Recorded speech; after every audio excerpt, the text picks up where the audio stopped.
নমস্কাৰ ND24 চাই থকাৰ বাবে আপোনাক ধন্যবাদ মই ৰাজদীপ বাইলুং বৰুৱা মোৰ পিছফালে যিখন বিদ্যালয় আপোনালোকে দেখিছে সেই বিদ্যালয়খন এটা সময়লৈ গিজগিজাই আছিল ছাত্ৰ ছাত্ৰী শিক্ষক শিক্ষয়িত্ৰীৰে আজি সেই বিদ্যালয়খনত নিমাওমাও পৰিৱেশ এই বিদ্যালয়খন বৰ্তমান সময়ত বহুচৰ্চিত এক এলেকাত অৱস্থিত আৰু এই এলেকাটোৱে হৈছে গৰুখুটি কৃষি প্ৰকল্পৰ নামত যি উচ্ছেদ অতি শেহতীয়াকৈ চলিছিল তাৰ পিছত এই বিদ্যালয়খনৰ বৰ্তমানৰ পৰিৱেশ এয়া তাৰ সমান্তৰালকৈ আমি আপোনালোকক জনাব খুজিছোঁ যে ৰাজ্য চৰকাৰৰ যি অভিলাষী পৰিকল্পনা গৰুখুটিক লৈ সেই গৰুখুটিৰ কৃষি প্ৰকল্প ক্ৰমাৎ নৰূপ ল'বলৈ গৈ আছে আৰু এই কৃষি প্ৰকল্পৰ বাবেই অনাগত সময়ত হয়তো এই বিদ্যালয়খন এক শিবিৰ হিচাপে পৰিগণিত হ'ব এক কাৰ্যালয় হিচাপে পৰিগণিত হ'ব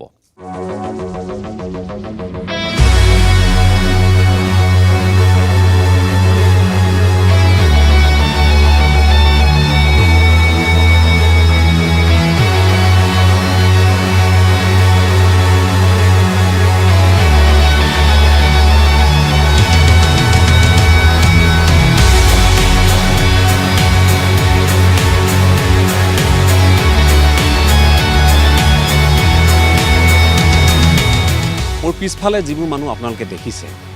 তেওঁলোকে নিজৰ দীৰ্ঘদিন ধৰি বসবাস কৰি থকা এই অঞ্চলটো এৰি আন অঞ্চললৈ ঢাপলি মেলিছে আমি বৰ্তমান গৰুখুটিত উপস্থিত আছোঁ গৰুখুটি যি কৃষি প্ৰকল্প সেই কৃষি প্ৰকল্পত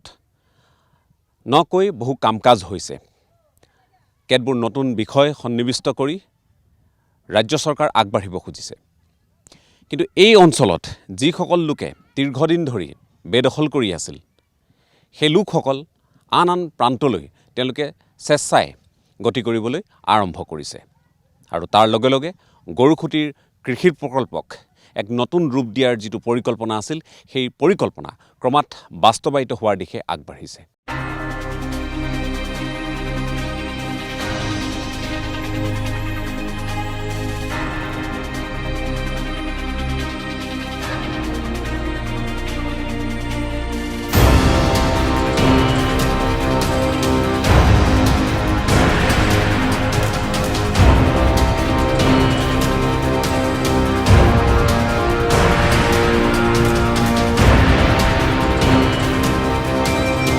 এই ভেটিসমূহ ইতিমধ্যে উচন হৈছে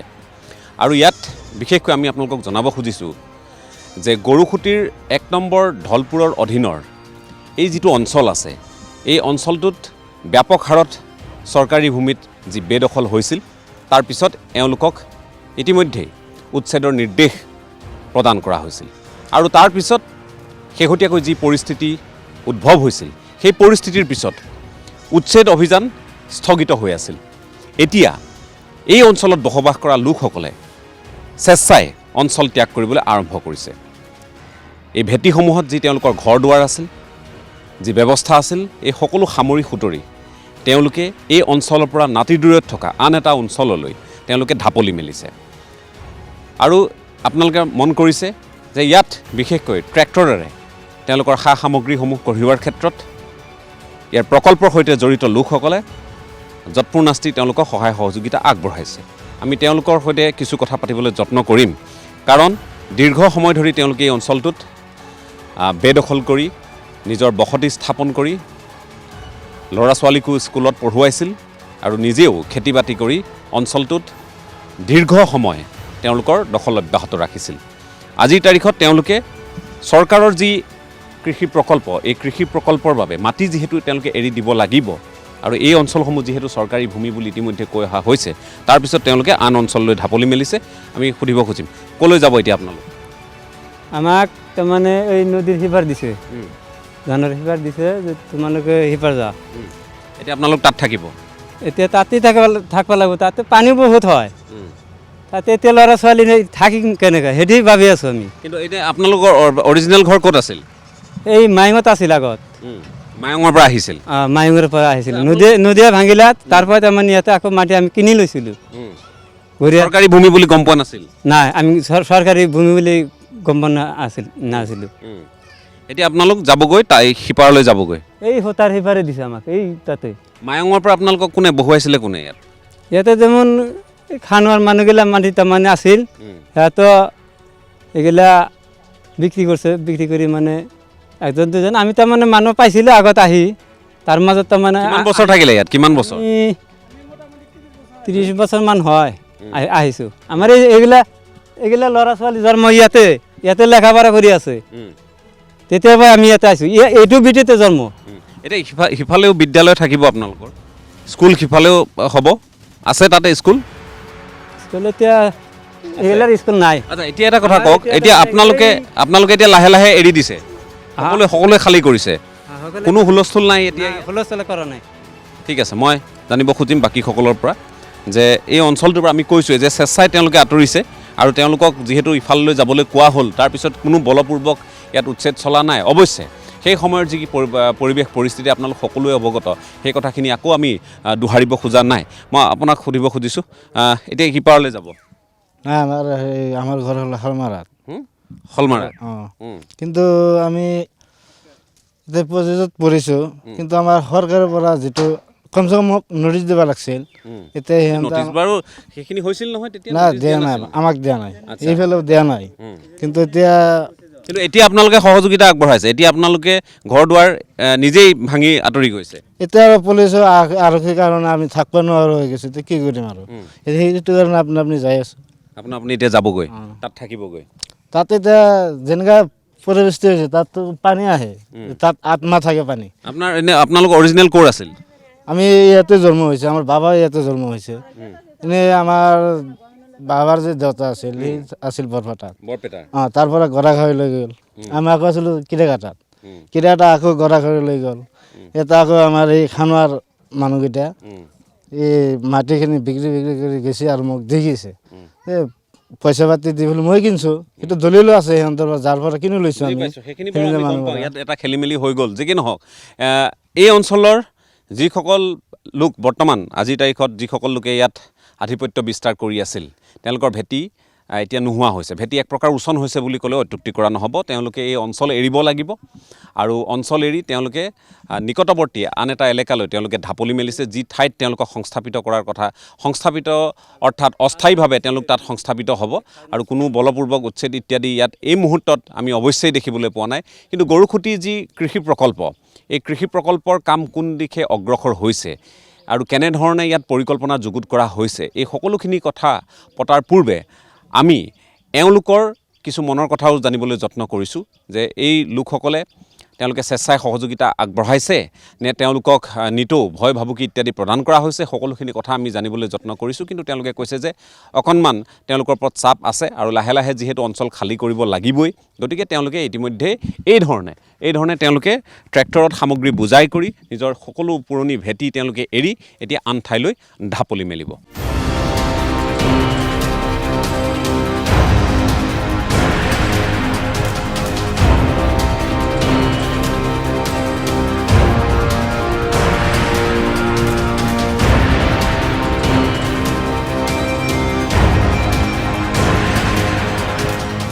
যদিওবা গৰুখুটি এলেকাটোৰ ৭৭,৪২০ বিঘা চৰকাৰী ভূমি থকাৰ কথা কোৱা হয় দৰাচলতে ইয়াত প্ৰায় ২৪,০০০ বিঘামানহে মাটি আছেগৈ ইতিমধ্যে ব্ৰহ্মপুত্ৰই বহু মাটি সামৰি লৈছে নিজৰ বুকুত তাৰ সমান্তৰালকৈ ধলপুৰৰ যিকেইটা অঞ্চল আছে ১ নম্বৰ ২ নম্বৰ ৩ নম্বৰ যি বুলিয়ে নকওক এই অঞ্চলকেইটাৰ যিখিনি অৱশিষ্ট মাটি তাত যিসকল লোকে দীৰ্ঘদিন ধৰি বসবাস কৰি আছিল সেই লোকসকলক ইতিমধ্যেই ইয়াৰ পৰা হয় উচ্ছেদ কৰা হৈছে নহয় তেওঁলোকক স্বেচ্ছাই এই অঞ্চল এৰি যাবলৈ কোৱা হৈছে তাৰ পৰৱৰ্তী সময়ত যিটো এলেকা আমি আপোনালোকক দেখুৱাব খুজিছোঁ এই যে বিস্তীৰ্ণ এলেকা আপোনালোকে দেখিছে এইবোৰ অঞ্চল এতিয়া খালী হৈছে প্ৰায় খালী হৈছে আৰু তেওঁলোকেও নিজৰ ঘৰ দুৱাৰ ভাঙি সামগ্ৰীসমূহ সামৰি সুতৰি চৰকাৰৰ সহযোগত তেওঁলোকে এই অঞ্চলৰ পৰা আঁতৰি যাবলৈ ইতিমধ্যে আৰম্ভ কৰিছে খুব কম সময়ৰ ভিতৰত এই অঞ্চলটোত যিসকল লোকে বসতি স্থাপন কৰি আছিল ইয়াত নোহোৱা হ'ব ইয়াৰ পৰা তেওঁলোকে আন ঠাইত গৈ বসতি স্থাপন কৰিব অস্থায়ীভাৱে হওক বা স্থায়ীভাৱে হওক বিভিন্নজন বিভিন্ন ঠাইলৈ গৈছে ইতিমধ্যে কোনোবা যদি বৰপেটালৈ উভতি গৈছে কোনোবা মঙলদৈলৈ ইয়াৰ পৰা গৈছে আন অঞ্চললৈ তেওঁলোকৰ ইতিমধ্যেই গতি আমি দেখিবলৈ পাইছোঁ তেওঁলোক গৈ আছে সেই অঞ্চলসমূহলৈ কিন্তু এতিয়া আমি আপোনালোকক এই এলেকাটো দেখুৱাব খুজিছোঁ এই যে এলেকা তেওঁলোকে য'ত খেতি বাতি এটা সময়ত কৰিছিল আৰু ইয়াত নিজৰ পৰিয়াল পোহপাল দিছিল এই অঞ্চলসমূহ এতিয়া একেবাৰে খালী হৈ পৰিছে বহল পথাৰ যেন এক পৰিৱেশ আৰু ইয়াত গৰুখুটি কৃষি প্ৰকল্পৰ যিসমূহ কাম কাজ চলি আছে ইয়াত সৰিয়হ খেতিৰ পৰা আৰম্ভ কৰি তেওঁলোকে আন কৃষি কৰ্ম আৰম্ভ কৰিছে বীজ তেওঁলোকে সিঁচিছে আৰু এই অঞ্চলত আমি গম পোৱা মতে তেওঁলোকে ঠায়ে ঠায়ে সৰিয়হ সিঁচিছে নতুনকৈ তেওঁলোকে ট্ৰেক্টৰেৰে মাটি চহাই এই কামসমূহ কৰিছে গতিকে এই অঞ্চলসমূহত এতিয়া সেই সময়ৰ উচ্ছেদৰ সময়ৰ পৰিৱেশ এতিয়া নাই কিন্তু ভিতৰি একাংশ লোক যথেষ্ট ক্ষোভিত হৈ আছে এই অঞ্চলৰ লোকসকল ক্ষোভিত হৈ আছে এই কাৰণেই কাৰণ তেওঁলোকক যি ঠাইলৈ পঠিওৱা হৈছে বুলি তেওঁলোকে ইতিমধ্যে দাবী কৰিছে সেই অঞ্চলসমূহ আকৌ বাৰিষা অহাৰ লগে লগে পানীৰে বুৰাই পেলাব সেই অঞ্চলসমূহত প্লাৱন আহিব আৰু এই লোকসকলৰ তাত পানীত হাঁহ নচৰা অৱস্থা হ'ব সেইখিনি কথাৰ কাৰণে এওঁলোক এতিয়া ক্ষোভিত এওঁলোকে কিছু সময় বিচাৰিছিল যদিও অৱশেষত তেওঁলোক ইয়াৰ পৰা যাবলৈ এক প্ৰকাৰ বাধ্য হৈছে সকলো সামগ্ৰী সামৰি সুতৰি মই এই প্ৰকল্পৰ সৈতে জড়িত দীপাংকৰ আমাৰ সৈতে আছে মই আপোনাৰ পৰা জানিব খুজিছোঁ কেনে সহযোগিতা পাইছে ৰাইজে কৈছে ভিতৰি ক্ষোভিত এওঁলোক কিন্তু সকলো দেখিছোঁ যে ঘৰসমূহ ভাঙি তেওঁলোকে নিজেই ইয়াৰ পৰা আঁতৰি গৈ আছে গতিকে সহযোগিতা আমি প্ৰত্যক্ষ বা পৰোক্ষভাৱে পাইছে বুলিও ক'ব নোৱাৰোঁ নাই পোৱা বুলিও ক'ব নোৱাৰোঁ কিন্তু আপোনালোকৰ কাম কাজ চলি আছে কি পৰ্যায়ত কাম কাজ চলি আছে এতিয়া যোৱা পৰহিৰ পৰা ইয়াতে সুন্দৰভাৱে হৈ আছে মাজতে যিটো উচ্ছেদ অভিযান বন্ধ হৈছিলে কিন্তু এতিয়া প্ৰশাসনৰ সহযোগত আমি ট্ৰেক্টৰৰ ব্যৱস্থা কৰিছোঁ যিসকলক ইয়াৰ পৰা স্থানান্তৰিত হৈছে তেওঁলোকক যাবৰ কাৰণে আমাৰ প্ৰশাসনৰ পৰা ট্ৰেক্টৰৰ ব্যৱস্থা কৰি দিয়া হৈছে আৰু আমাৰ কিছু ল'ৰাও ইয়াতে নিয়োগ কৰা হৈছে তেওঁলোকৰ সহযোগত সকলোৱে আমি চৰকাৰে নিৰ্ধাৰণ কৰি দিয়া ঠাইত গৈ ঘৰ বান্ধি আছে এতিয়াকৈ শান্তিপূৰ্ণভাৱে কিন্তু এওঁলোকৰ অকণমান তেওঁলোক ক্ষোভিত যে তেওঁলোকক সময় কম দিয়া হৈছে বা এই অঞ্চলসমূহত তেওঁলোকক আহি ভয় ভাবুকি ইত্যাদি প্ৰদান কৰিও বলপূৰ্বক নকৰিলেও ৰাতি আহি তেওঁলোকক কোৱা হয় হেঁচা দিয়া হয় এনেধৰণৰ কথা বতৰাবোৰ চলি আছে এই অভিযোগবোৰ কিমান সঁচা এনেকুৱা এটা কথা নহয় মানে এইটো আপুনি যিটো কথা কৈছে ভয় ভাবুকি এনেকুৱা কোনে কাকো দিয়া নাই ইয়াৰ আগতে ন'টিছ দিছিলে মাজতে 2004 চনতো উচ্ছেদৰ এটা অৰ্ডাৰ ওলাইছিলে আপোনাৰ 1998 চনতো উচ্ছেদৰ কাৰণে তেতিয়াই অৰ্ডাৰ দিছিলে কিন্তু তেতিয়া সেই উচ্ছেদৰ অৰ্ডাৰৰ ভিত্তিতে বৰ্তমান উচ্ছেদ চলি আছে এই দ্বিতীয় পৰ্যায়ৰ যিখিনি এতিয়া সকলো শান্তিপূৰ্ণ বৰ্তমান সকলো শান্তিপূৰ্ণ মোটামুটি আমি সহযোগিতা ঠিক নহ'লেও তেওঁলোকে স্বেচ্ছাই ঘৰ এৰিছে কিন্তু বাধ্য হৈছে হয় এৰিবলৈ বাধ্য হৈছে আৰু হয়তো আৱেগ এটা থাকিব পাৰে তেওঁলোকৰ ইমান দিন থকা ঠাই এটা কিন্তু যিহেতু তেওঁলোকে বেদখল হৈ আছিলে বা চৰকাৰে মাটি দখল কৰি আছিলে সেইকাৰণে এইটো মুকলি কৰি দিবই লাগিব আৰু ঠিক আছে গতিকে ইয়াত যিবোৰ আমি দেখিছোঁ যে স্কুল আছিল ঠায়ে ঠায়ে স্কুলে বিশেষকৈ আমি ক'ব পাৰোঁ যে স্কুলসমূহ ভঙা হোৱা নাই আৰু এইসমূহ আপোনালোকৰ শিবিৰ হিচাপে পৰৱৰ্তী সময়ত হয়তো ব্যৱহাৰ হ'ব বা গুদাম হিচাপে আপোনালোকে গুদামঘৰ হিচাপে বা ছাউনি হিচাপে আপোনালোকে ব্যৱহাৰ কৰিব পাৰিব গতিকে স্কুলসমূহ তেনেদৰে ৰখা হ'ব হয় স্কুলসমূহ তেনেদৰে ৰখা হ'ব যিহেতু এই প্ৰকল্পৰ অধীনত অতি কমেও আমি 1000 ল'ৰা ছোৱালীক আমি নিয়োগৰ ব্যৱস্থা কৰিছোঁ তেওঁলোকে ইয়াতে থাকি প্ৰকল্পৰ কাম কাজ বা খেতি বাতিৰ কাম কাজ তদাৰক কৰিব আৰু সেই তেওঁলোক থকাৰ সুবিধা হোৱাৰ খাতিৰত আমি ঘৰবোৰ আমি এতিয়ালৈকে ভঙা নাই ঠিক আছে ইয়াত সৰিয়হ খেতি আপোনালোকে আৰম্ভ কৰিছে মাটি চহাইছে হয় এই যিটো আপুনি এৰিয়া দেখি আছে এইটো 1 নম্বৰ ঢলপুৰ হয় ইয়াত আমাৰ 3000 বিঘা মাটিত সৰিয়হ সিঁচা আমাৰ টাৰ্গেট লোৱা হৈছিলে তাৰ এতিয়ালৈ প্ৰায় 2500 বিঘা মাটিত সৰিয়হ সিঁচা হৈ গৈছে আৰু আমাৰ লাষ্ট 500 বিঘা সিঁচিবৰ কাৰণে আমি মাত্ৰ 4 দিন আছে আমাৰ হাতত এই 4 নম্বৰে আমি সেইখিনি সম্পূৰ্ণ কৰি দিম আমি আপোনালোকক সেই কথাই অৱগত কৰিব খুজিছোঁ যে আমি বৰ্তমান যি ঠাইত উপস্থিত আছোঁ আকৌ কৈছোঁ 1 নম্বৰ ঢলপুৰৰ অন্তৰ্গত এটা এলেকা আৰু এই এলেকাটোত ইতিমধ্যেই এই অঞ্চলসমূহ খালী হৈছে আৰু তেওঁলোকে ইয়াত যিহেতু ৰোপণ কৰিছিল বাঁহ তেওঁলোকে কাটি লৈ যাব লগত কাৰণ তেওঁলোকে ঘৰ যেতিয়া বান্ধিব লাগিব আকৌ বাঁহৰ ব্যৱহাৰ হ'ব গতিকে এই ভেটিসমূহৰ সকলো সা সামগ্ৰী ইতিমধ্যেই তেওঁলোকে লৈ গৈছে আৰু যিসমূহ বাঁহ পুৰত হৈছে এই বাঁহ লৈ যাব নতুন ঘৰ যাতে তেওঁলোকে বান্ধিব পাৰে আৰু আন কামত যাতে তেওঁলোকে ব্যৱহাৰ কৰিব পাৰে মুঠৰ ওপৰত গৰুখুটি যি প্ৰস্তাৱিত কৃষি প্ৰকল্প এতিয়া প্ৰস্তাৱিত হৈ থকা নাই এতিয়া ইয়াত কাম কাজ আৰম্ভ হৈছে হাজাৰ ইয়াত যি কৃষিভূমি ইয়াত সৰিয়হৰ পৰা আৰম্ভ কৰি আন শস্যৰ বীজ ৰোপণ কৰা হৈছে ইয়াত তেওঁলোকে গোশালা নিৰ্মাণ কৰিছে একে সময়তে ইয়াত গাহৰি পালন হ'ব ফিছাৰী হ'ব গতিকে মৎস্য পালনৰ পৰা আদি কৰি সকলো হ'ব গতিকে তাৰ বাবে প্ৰায় 7500 বিঘা মাটি তেওঁলোকে ইতিমধ্যে লাভ কৰিছে এই পূৰ্বৰ উচ্ছেদৰ পিছত আৰু এতিয়া নতুনকৈ আৰু 5-6 হাজাৰ বিঘা ভূমি তেওঁলোকে লাভ কৰিব, এইখিনিও মুকলি হ'ব। গতিকে বিস্তৃত ৰূপত আৰু বিস্তাৰিত ৰূপত তেওঁলোকে কাম কাজ আৰম্ভ কৰিছে।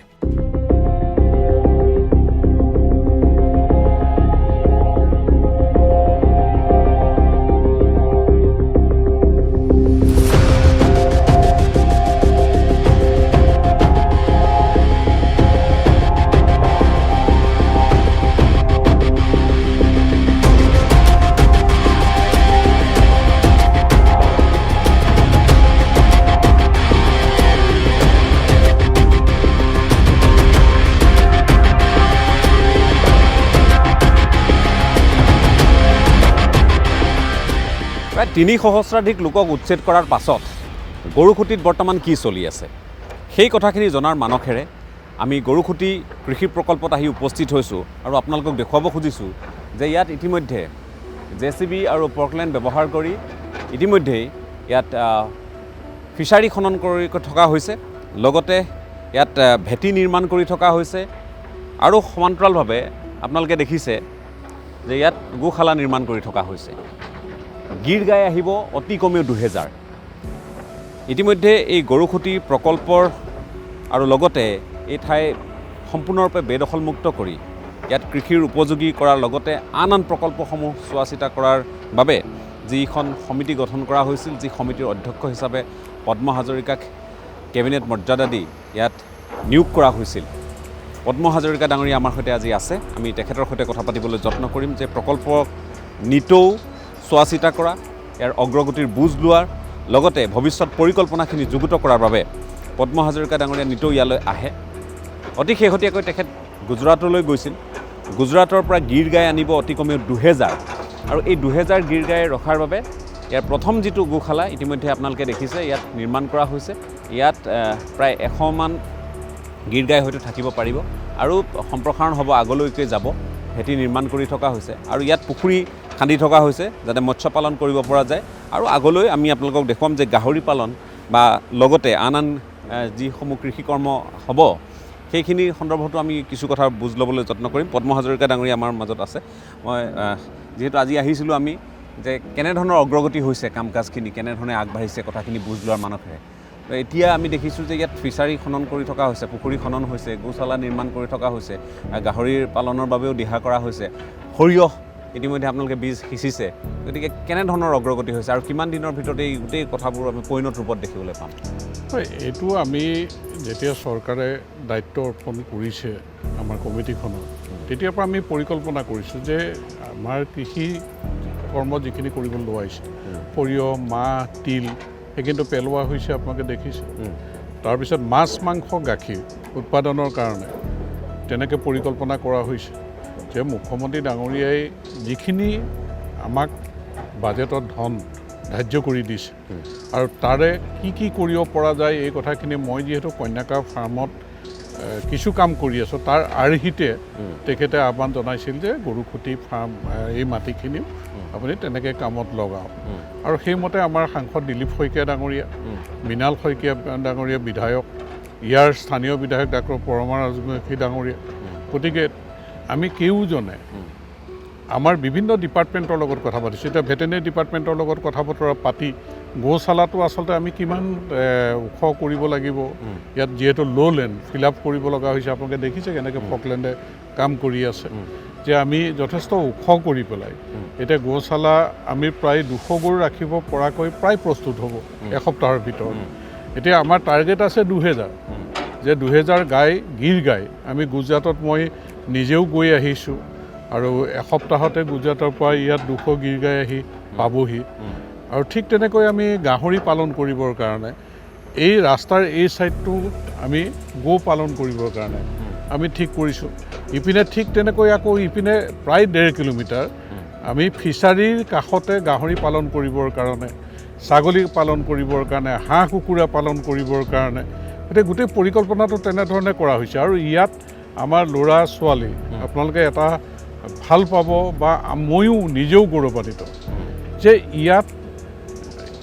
ইঞ্জিনিয়াৰ বা ডিপ্ল'মা লোৱা তেনেকুৱাও ল'ৰা ছোৱালী, উচ্চ শিক্ষিত ল'ৰা ছোৱালী ইয়াত 610 গৰাকী জড়িত হৈছে প্ৰকল্পত। তেওঁলোকে ট্ৰেইনিং কৰিছে আৰু তেওঁলোকে আমাৰ ইয়াত ডিজাইন কৰাৰ পৰা আৰম্ভ কৰি ড্ৰয়িং কৰাৰ পৰা আৰম্ভ কৰি যোগালীলৈকে চব আমাৰ ল'ৰা কিন্তু মিস্ত্ৰী যোগালী এটা সম্প্ৰদায়ৰ হাতলৈ গুচি গৈছিল আমাৰ কিন্তু আমাৰ ইয়াত থলুৱা ল'ৰা ছোৱালী দি পেলাই আমি এই কামখিনি কৰাটো সম্ভৱ হ'ব বুলি প্ৰথমতে অকণ দিগদাৰ লাগিছিল ভাবিব কিন্তু একজনো বেলেগ ল'ৰা ছোৱালী তেনেকুৱা নোহোৱাকৈ আমাৰ থলুৱা ল'ৰা ছোৱালীৰে সংগঠিত ৰূপত যিটো কৃষি বিপ্লৱ কৰিবলৈ এটা পৰিকল্পনা কৰা হৈছে গতিকে সেই ক্ষেত্ৰত সহযোগিতাটো সাংঘাতিক ইয়াৰ ৰাইজে ইয়াৰ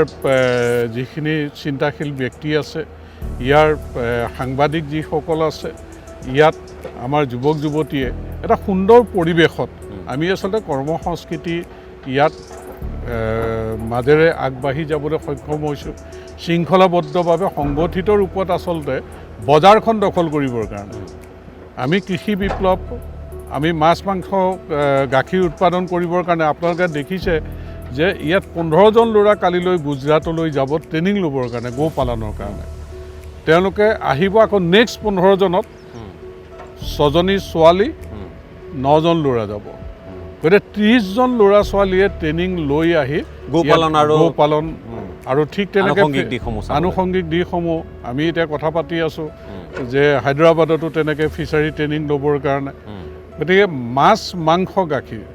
উৎপাদন এই জেগাটোৰ পৰাই হ'ব আপোনালোকে যে দেখিছে এই জেগাটোতো আমাৰ দখলত এলেকা এতিয়া দেখিছোঁ যে হয় যে কেতবোৰ সকলোৱে কৈছিল মানৱীয় সহানুভূতি এনেধৰণৰ বহু কথা বতৰা আহিল মাজত তেনেধৰণৰ কথা বতৰা হ'ল আজিও আমি গৈ দেখিছোঁ যে আজি কেইবাদিনো ধৰি তেওঁলোকে স্বেচ্ছাই তেওঁলোকে ঠাইসমূহ ত্যাগ কৰিছে মনত ক্ষোভ আছে দীৰ্ঘদিন ধৰি এটা অঞ্চলত তেওঁলোকে বসবাস কৰি থাকিলে মনত ক্ষোভ আছে আৰু ক'ৰবাত হেঁচা পোৱা বুলি উল্লেখ কৰে কিন্তু আমি ভাবোঁ যে তেওঁলোকে ইতিমধ্যে সেই অঞ্চলসমূহৰ পৰা এই নিকটৱৰ্তী যিসমূহ এলেকা 1 নম্বৰ ঢলপুৰৰ অধীনৰ তেওঁলোকে য'ত আপোনালোকে অস্থায়ীভাৱে থাকিবলৈ তেওঁলোকৰ ব্যৱস্থাখিনি কৰি দিছে তালৈ তেওঁলোক গৈছে কিন্তু তাত তেওঁলোকৰ সংশয়টো যে তেওঁলোকে পানীৰ মাজত গৈ থাকিব লাগিব অৰ্থাৎ যেতিয়া আকৌ বাৰিষা আহিব তেওঁলোকৰ হাহাকাৰ অৱস্থা হ'ব গতিকে ইয়াত তেওঁলোকে দীৰ্ঘদিন ধৰি থকা অভিজ্ঞতাৰে তেওঁলোকে চাং ইত্যাদি নিৰ্মাণ কৰি বাৰু আছিল কেতিয়াবা কিন্তু এতিয়া তেওঁলোকে বিপদসংকুল এটা ঠাইলৈ তেওঁলোক গতি কৰাৰ কথা তেওঁলোকে উল্লেখ কৰিছে যথেষ্ট ক্ষোভেৰে কথাখিনি বাৰু জনাইছে কিন্তু কথা হ'ল আজি আমি দেখিলোঁ যে স্বেচ্ছাই তেওঁলোকে কিন্তু অঞ্চলসমূহ ত্যাগ কৰিছে তেওঁলোকক যদি বাহিৰৰ পৰা মানুহে উচতাই নিদিয়ে যিসকল লোকে এই চৰকাৰটোৰ এনেধৰণৰ চিন্তা কাম কাজক বাধা দিবলৈ সদায় চৰকাৰটোৰ বিপক্ষে 16 চনৰ পৰা ভাৰতীয় জনতা পাৰ্টীৰ চৰকাৰ হোৱা দিনৰ পৰা ডে ওৱানৰ পৰা তেওঁলোকে সদায় চৰকাৰটোৱে যাতে ভালকৈ কাম কৰিব নোৱাৰে থলুৱা মানুহৰ কাৰণে কাম কৰিব নোৱাৰে ল'ৰা ছোৱালীৰ স্বনিৰ্ভৰশীল হোৱাৰ কাৰণে কাম কৰিব নোৱাৰে এটা শক্তিয়ে সদায় চিঞৰ বাখৰ কৰি খালি তেওঁলোকে অপ্ৰীতিকৰ পৰিস্থিতিৰ সৃষ্টি কৰিবৰ কাৰণে কিছুমান কাম কৰি আছে তাৰ প্ৰতিফলন আপোনালোকে চাওক কিছুদিন আগতে এভিকশ্যন হওঁতে ইয়াততো গুলীয়াগুলি হোৱাৰ পৰিৱেশ নাছিল নহয় পুলিচক কোনে খেদি আহিছিল এতিয়াতো সেই মানুহৰ লগত যেতিয়া মই আছোঁ ওচৰে পাজৰে কথা বতৰা পাতিছোঁ তেওঁলোকক উচতাই দি যে সেই কামটো কৰিলে এই কথাটো তেওঁলোকে স্বীকাৰ কৰে এতিয়া তেওঁলোকক যেতিয়া কোৱা হৈছে যে এইখিনি মাটি এৰিটো তোমালোক যাবই লাগিব তেতিয়া তেওঁলোকে যাবলৈ স্বইচ্ছাই যাবলৈ কথা দিছে সেইমতে তেওঁলোকে যোৱা আৰম্ভ কৰিছে কিন্তু তেওঁলোকৰ কথাটো হ'ল কি যে সিপাৰে য'ত তেওঁলোকক যাবলৈ দিয়া হৈছে সেই জেগাবিলাকক মাতব্বৰ জাতীয় কিছু মানুহ আছে যিবিলাক মানুহে 50 বিঘা 100 বিঘা 500 বিঘা মাটি দখল কৰি আছে যে সেই দখল কৰা মাটিখিনিত তেওঁলোকে বেলেগ মানুহ বহিবলৈ নিদিয়ে তেওঁলোকে দেখাই দিয়ে যে সেইফালে যাওক ল' লেণ্ডত বহিবলৈ দিয়ে আমি কৈছোঁ যে নহয় তেওঁলোকৰ সুবিধাৰ মতে ইয়াত চৰকাৰী মাটিত কোনে 500 বিঘা মাটি লৈ দাদাগিৰি কৰিবলৈ আহিছে যে প্ৰশাসনেও এতিয়া ব্যৱস্থা লৈছে তেওঁলোকে যাতে ভাল জেগাত বহিবলৈ পায় তেওঁলোকে বাৰিষা কালত অস্থায়ী হ'বনে স্থায়ীভাৱে তেওঁলোকক সংস্থাপিত কৰা হ'ব তাত সেইটো আমাৰ চৰকাৰে সিদ্ধান্ত গ্ৰহণ কৰিব ইতিমধ্যে মুখ্যমন্ত্ৰী ডাঙৰীয়াই গোটেই কথাখিনি জনাই দিয়া হৈছে পুনৰ সংস্থাপনৰ ক্ষেত্ৰত যিহেতু তেওঁলোকে কোৰ্টতো আবেদন কৰিছে গতিকে কোৰ্টৰ নিৰ্দেশ নিশ্চয় কেনেধৰণে দিয়ে সেই দিশখিনিও চাব লগে লগেতো এইখিনি কথাও আছে যে তেওঁলোকে প্ৰকৃত ভাৰতীয় নাগৰিক হয়নে নহয় তেওঁলোকৰ বৰপেটাৰ পৰা ক'ৰবাত বেলেগ জেগাত মাটি আছে নেকি তেওঁলোকৰ ম্যাদী পটাও থকা মানুহ আছে তেওঁলোকৰ মাজত তেওঁলোকৰ মাজৰ পৰাই মোক কৈছে যে ইয়াত এনেকুৱা কিছুমান মানুহ আছে মাটি পাম বুলি ভাবি ইয়াত আছে একাংশ মানুহ আছে তেওঁলোকৰ ম্যাদী পটাৰ মাটি খাৰুপটীয়াটো আছে বৰপেটাটো যিসকল প্ৰকৃত ভাৰতীয় তেওঁলোকৰ সংস্থাপনত আপোনালোকৰ ভূমিকা থাকিব নিশ্চয় মানৱীয় দৃষ্টিভংগীৰে সেই কথাবিলাক চোৱা যাব কিন্তু আমি আজি যেনেকৈ ইয়াত সংগঠিত ৰূপত ল'ৰা ছোৱালীখিনিক লৈ পেলাই আমি উৎপাদনমুখী যিটো যাত্ৰা বজাৰখন আমাৰ আছে, বজাৰ যি খাদ্য বস্তু কেনেধৰণে ৰাসায়নিক দ্ৰব্য ব্যৱহাৰ কৰি আজি বজাৰ গুৱাহাটী বজাৰতে কি অৱস্থা হৈছে, মানুহে শাক চব্জি খাব নোৱাৰা এটা অৱস্থা হৈছে। গতিকে আমি জৈৱিক পদ্ধতিৰে ইয়াত কৃষি কৰ্ম আৰম্ভ কৰিছোঁ।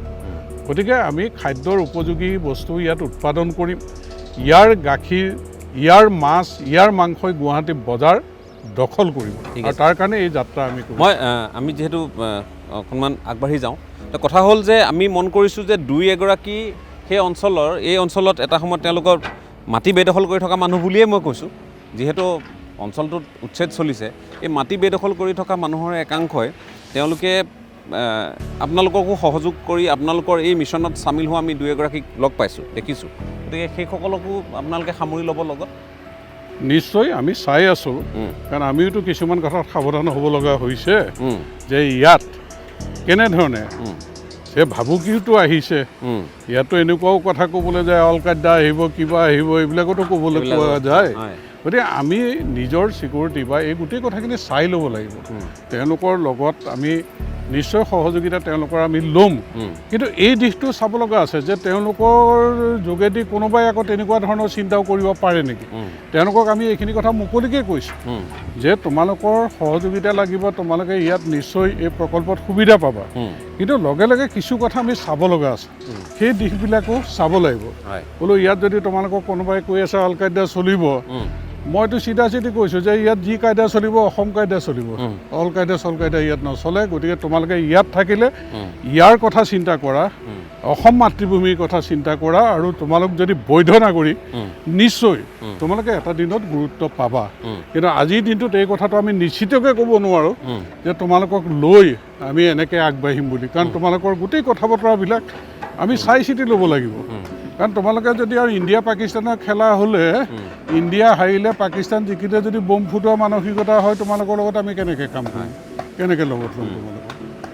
চোৱা যাব এইখিনি। কিন্তু এতিয়া কথাটো হ'ল যে ইয়াৰ যিসকল খিলঞ্জীয়া, ইয়াৰ মুছলমান মানুহ, যিসকলে আজি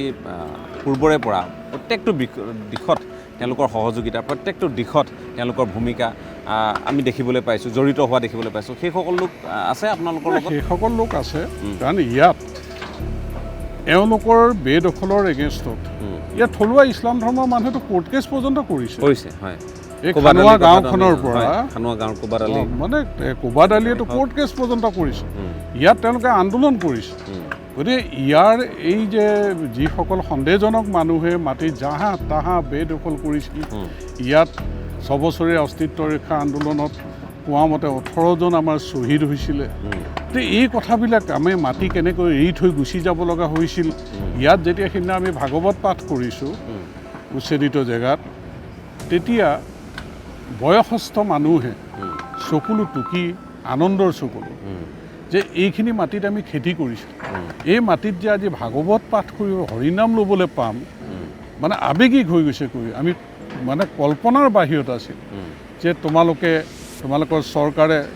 মুখ্যমন্ত্ৰীয়ে এই যি শক্তিশালী পদক্ষেপ ল'লে, আমাৰ হিয়া ভৰা আশীৰ্বাদ তোমালোকক দিছোঁ, তোমালোক আগবাঢ়া, যে এই শ্বহীদৰ ত্যাগ, শ্বহীদ কেনেকৈ ইয়াত হৈছিল, আমি কেনেকৈ নিজৰ মাটি ভেটি এৰি গুচি গৈছিলোঁ, এই কথাবিলাক আমি কেতিয়াও পাহৰি যাব নোৱাৰোঁ। গতিকে এয়া মাটিত আৰু ইয়াৰ আকাশ বতাহ যেনেকৈ আজি হৰিনামৰে মুখৰিত হ'ল, এইটো যাতে সদায় থাকে, তাৰ কাৰণে তোমালোকে কাম কৰা, আমি লগত আছোঁ। বয়সস্থ মানুহ আৱেগিক হৈ গৈছে। এতিয়া ইয়াত আমি জনামতে প্ৰায় ইয়াত যিটো আমি পৰিসৰ দেখিছোঁ, এটা বহল এটা বৃহৎ এলেকা, আচলতে বৃহৎ, আৰু তেতিয়া কোৱা হৈছিল যে প্ৰায় ৭৭,৪২০ বিঘা মাটি। আমাৰ মনে নধৰে যে ইয়াত সিমান মাটি এতিয়া আছে, কাৰণ ব্ৰহ্মপুত্ৰৰ বুকুতো বহু মাটি ইতিমধ্যে গুচি গৈছে ব্ৰহ্মপুত্ৰৰ বুকুলৈ, আৰু এই বহু ঠাইত ইয়াতো আমি দেখিছোঁ যে খুঁটি কেইবাটাও আছে, এই খুঁটিৰ ভিতৰতো বহু মাটি হয়তো থাকিব। যেই নহওক, এতিয়া কথাটো হ'ল যে আমি এটা হিচাপ পাইছোঁ যে 25,000 বিঘামান মাটি হয়তো থাকিবগৈ পাৰে, 24-25,000 বিঘামান মাটি থাকিব পাৰে। তাৰ ভিতৰত প্ৰায়খিনিয়ে যিহেতু বেদখলেই হৈ আছিল, গতিকে এতিয়া কিমান মাটি আপোনালোকে মুকলি কৰিবলৈ সক্ষম হৈছে? আমি এতিয়া 10,000 বিঘামান মাটি আমি মুকলি কৰিবলৈ সক্ষম হৈছোঁ, আৰু এইবাৰ আমি হয়তো আৰু 5,000 বিঘামান মাটি মুকলি কৰিবলৈ সক্ষম হ'ম। গতিকে এই 25-30 হাজাৰ বা তেনেকুৱাই মাটি হ'ব, তাতকৈ বেছি নহয়। কাৰণ গৰাখহনীয়াত যথেষ্ট মাটি গ'ল। গতিকে এতিয়া যিখিনি মাটি আছে আমি যদি 15,000 বিঘা মাটি এইবছৰ লৈ এই কাম কাজখিনি আমি আৰম্ভ কৰিব পাৰোঁ, এইটো এটা বৃহৎ প্ৰকল্প হ'ব। ইয়াৰ পৰা যথেষ্ট উৎপাদন হ'ব আৰু বিজ্ঞানসন্মতভাৱে জৈৱিক পদ্ধতিৰে যিহেতু কৃষি কৰ্ম কৰাৰ পৰিকল্পনা আমি কৰিছোঁ, আমি মাছ মাংস গাখীৰ বিজ্ঞানসন্মতভাৱে উৎপাদন কৰিবলৈ যিহেতু পৰিকল্পনা কৰিছোঁ, এইটো অসমৰ বিভিন্ন প্ৰান্তত এনেকৈ মাটি পৰি আছে, সাৰুৱা মাটি। এইবিলাক হ'ল সাৰুৱা মাটি। এতিয়া এওঁলোকে মাটিৰ অভাৱত যে আহিছে মই তেনেকুৱা নাভাবোঁ। এটা চাম আছে, তেওঁলোকে এটা জেগাত খেতি কৰি ৰাসায়নিক সাৰ তাৰ এইবিলাক মাৰি মেলি মাটিটো নষ্ট হৈ গৈছে। তেওঁলোকে সাৰুৱা মাটি বিচৰাৰ যিটো যাত্ৰা, এই যাত্ৰাত য'তেই চৰ নতুনকৈ পৰে আপোনালোকে দেখিব যে সন্দেহজনক নাগৰিক গৈ তাত সোমাই যায়গৈ। যে তেওঁলোকৰ যদিও মাটি ভেটি থাকে, কিন্তু তেওঁলোকে সাৰুৱা মাটি বিচাৰি বিচাৰি তাত কৃষি কৰ্ম কৰি আমাৰ বজাৰখন দখল। বাকী মানুহবোৰৰো ভুল থাকিব।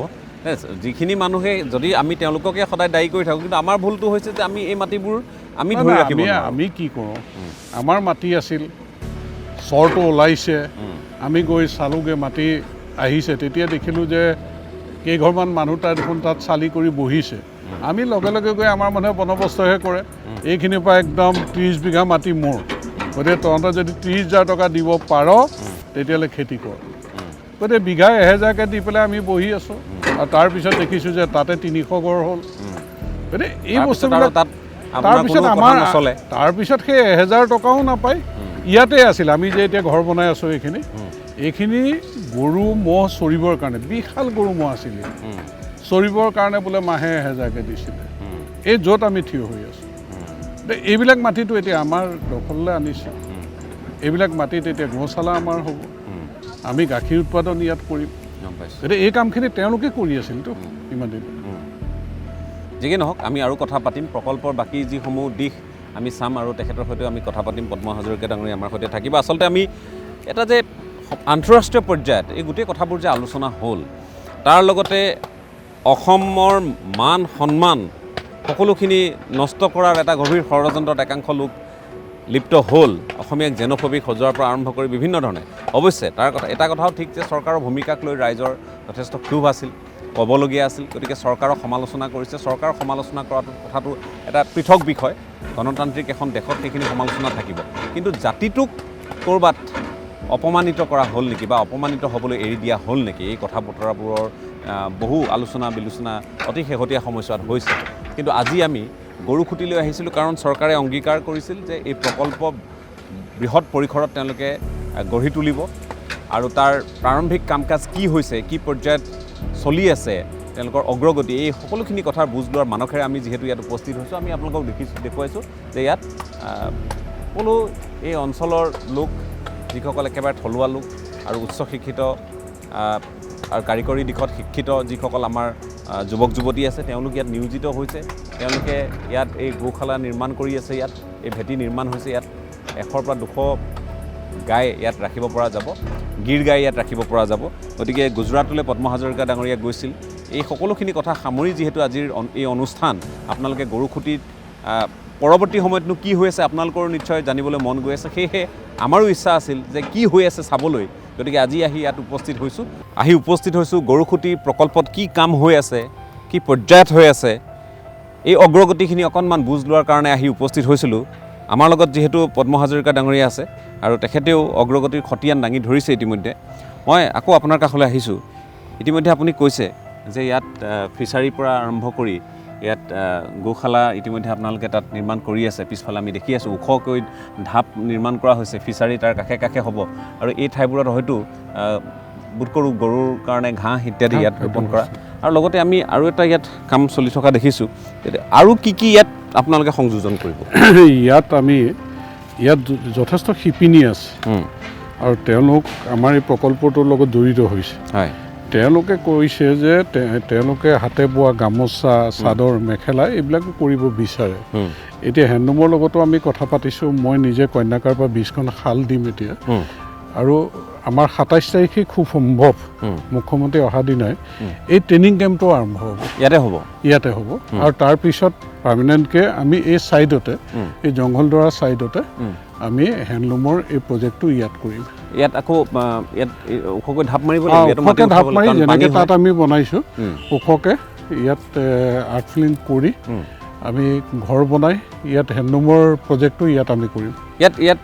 কিমান মহিলাক সদ্যহতে প্ৰশিক্ষণ দিয়াৰ ব্যৱস্থা কৰিছে আপোনালোকে? য'ত আমি অস্থায়ীভাৱে যিটো 100 আপোনালোকে নিৰ্মাণ মহিলাৰ কৰিছে। তেনেকৈ চিন্তা কৰিছোঁ 25-25গৰাকীকে দি 100 শিপিনী সংগঠিত ৰূপত আমি ইয়াত আমাৰ বস্ত্ৰ বা আমাৰ যিটো জাতিৰ প্ৰতীক গামোচা সেইখিনি চাদৰ মেখেলাৰ পৰা আৰম্ভ কৰি সেইখিনি ইয়াতে আমি প্ৰস্তুত কৰাৰ ব্যৱস্থা কৰিম।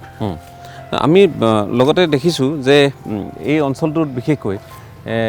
এটা বৃহৎ যিহেতু এলেকা এতিয়া খালী হৈছে, আপুনি কৈছে যে 15,000 বিঘামান আপোনালোকে প্ৰাৰম্ভিক পৰ্যায়ত খালী কৰি তাত গোটেই প্ৰকল্প হ'ব, কিন্তু ইয়াত পানীয়ে আমনি কৰিব বাৰিষা, গতিকে ইয়াত বাৰু এইটো অস্থায়ীকৈ হ'ব, গতিকে পানীয়ে আমনি কৰিলে আপোনালোকৰ আন বিশেষকৈ কৃষিভূমিসমূহত সমস্যা হ'ব, কিন্তু ফিচাৰী হওক বা আপোনালোকৰ গোশালা য'ত হ'ব বা অহা যোৱাৰ কাৰণে যিটো ব্যৱস্থা সেইটো বাধাগ্ৰস্ত অহা যোৱা এতিয়া ৱৰ্ল্ড বেংকৰ পৰা এইটো আমাৰ ৰাস্তা হ'ব, ওখ ৰাস্তা হ'ব। আমি যিখিনি পানীৰ লেভেলটো চাইহে আগৰ যি মথাউৰি আছে মথাউৰিতকৈ আমি 1.5 ফুট ওখ কৰিছোঁ, গতিকে পানীয়েতো ইমান দিনীয়া বহু বছৰৰ হিচাপ নিকাচখিনি আমি চাই লৈছোঁ, চাই লৈ সেই হিচাপে মথাউৰিতকৈ যিহেতু 1.5 ফুট 2 ফুট আমি ওখকৈ কৰিছোঁ, গতিকে ইয়াত যিখিনি আমাৰ গৰু গাই হেণ্ডলুমৰ যিটো প্ৰজেক্ট এইবিলাকত কোনো অসুবিধা নহয়, কিন্তু খেতি বাতি যিখিনি আমি ঘাঁহ চাহ যিখিনি কৰিম খেতি বাতি যিখিনি কৰিম সেইটো হয়তো আমাৰ এইবাৰতো মাত্ৰ 15 দিনহে পানী আছে, তেনেকৈ আমাৰ 2-3 মাহৰ অসুবিধা এটা হ'ব, কিন্তু আমি 9-10 মাহতো ভালকৈ খেতি বাতি কৰিব পাৰিম ইয়াত। গতিকে সেইমতে আমি পৰিকল্পনা কৰিছোঁ আৰু ইয়াত আপোনালোকে চাব এই বস্তুটো ছেফ আমি যিটো বনাইছোঁ,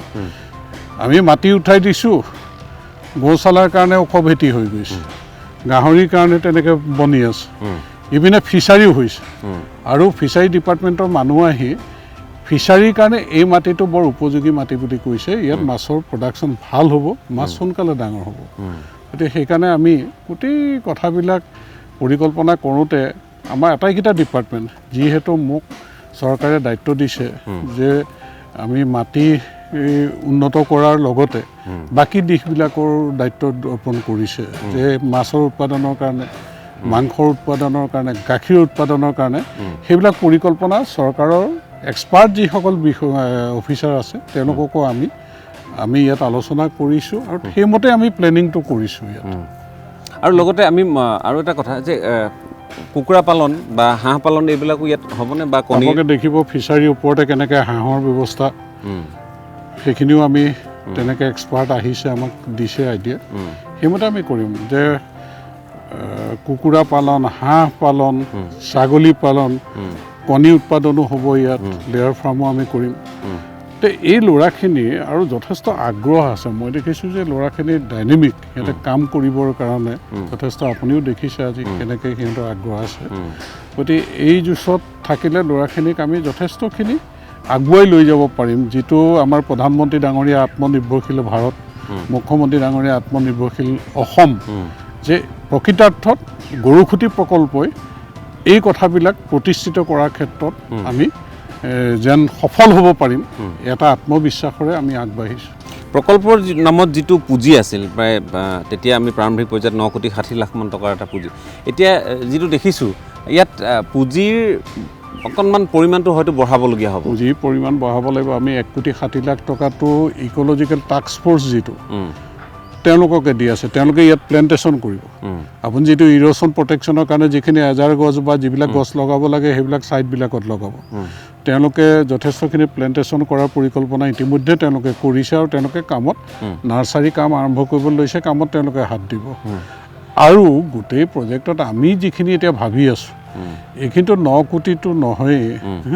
আৰু দুগুণৰ ওপৰ হয়তো দৰকাৰ হ'ব, বেছি টকাৰ হয়তো প্ৰয়োজন। আৰু 27 তাৰিখে যেতিয়া মুখ্যমন্ত্ৰী ডাঙৰীয়া ইয়ালৈ আহিলে আমি এই কথাখিনি তেখেতক দেখাম যে আমি আচলতে কেনেকৈ আগবাঢ়িছোঁ, কিমানখিনি, আৰু তেখেতে দেখি নিশ্চয় তেখেতৰ লগত ডিপাৰ্টমেণ্টৰ অফিচাৰ আহিব, আৰু সেইমতে চাগে মই ভাবিছোঁ যে পৰৱৰ্তী পৰ্যায়ত তেওঁলোকে এই ক্ষেত্ৰত সঁহাৰি আগবঢ়াব। ঠিক আছে, মই অকণমান আমি দেখুৱাব খুজিম, যিহেতু ইয়াত মই কৈছোঁ যে প্ৰাৰম্ভিক পৰ্যায়ৰ কাম কাজবোৰ চলি আছে, প্ৰাৰম্ভিক পৰ্যায়ৰ কাম কাজ আপোনালোকে মন কৰিছে যে ইয়াত তাঁতশালৰ বা বয়নশিল্পৰ প্ৰশিক্ষণ ইত্যাদি হ'ব। তাঁতশাল 20খনমান কন্যকাৰ পৰা আহিব, আমি যিমান দূৰ অৱগত হৈছোঁ। গতিকে বাকী পৰৱৰ্তী সময়ত কি ধৰণে হ'ব সেইখিনি চাবলগীয়া হ'ব। কিন্তু ইয়াত 25গৰাকীকৈ প্ৰশিক্ষণ দিয়া হ'ব। আৰু ইয়াত আমি এইটো কথাও আমি অৱগত হৈছোঁ হাজৰিকা ডাঙৰীয়া, যে ইয়াত বিশেষকৈ আপুনি কৈছে যে 600গৰাকীমান ইয়াত থলুৱা যুৱক যুৱতী পুৰুষ মহিলা ইয়াত তেওঁলোকে নিয়োজিত হ'ব পৰা এটা ব্যৱস্থা, আৰু তেওঁলোকক এটা মাহিলী এটা পাৰিতোষিক দিয়াৰ ব্যৱস্থা এইটোও চলি আছে বুলি আমি গম পাইছোঁ। গতিকে যিসকল লোক ইয়াত সংযোজিত হ'ব খুজিব তেওঁলোক সেই এটা দৰমহা গাঁথনি বা মাননি এনেধৰণৰ এটা গাঁথনিৰ অধীনতে হ'ব নে তেওঁলোকে ইয়াত স্বেচ্ছাই নিজৰ নিজৰ প্ৰকল্প স্থাপন কৰিব পাৰিব?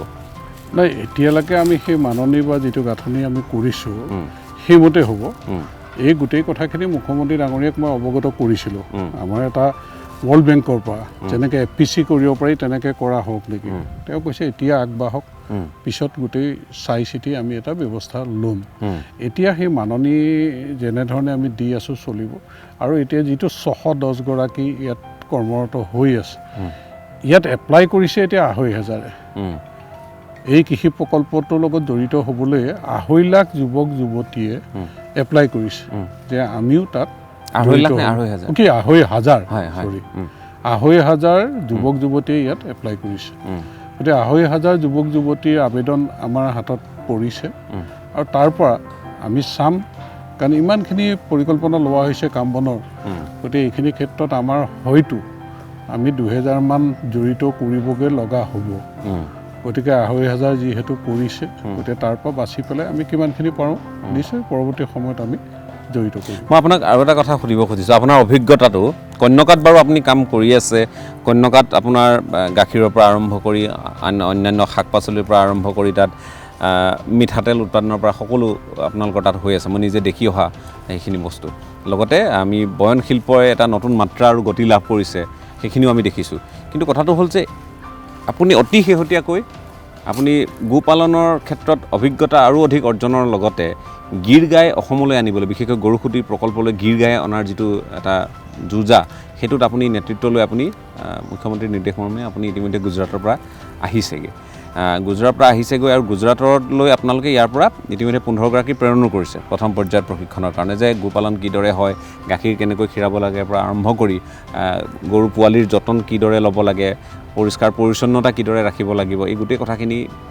ইতিমধ্যে তেওঁলোকক তালৈ প্ৰশিক্ষণৰ কাৰণে প্ৰেৰণ কৰা হৈছে। অভিজ্ঞতাই আপোনাক কি শিকালে তাত? তাৰ সেই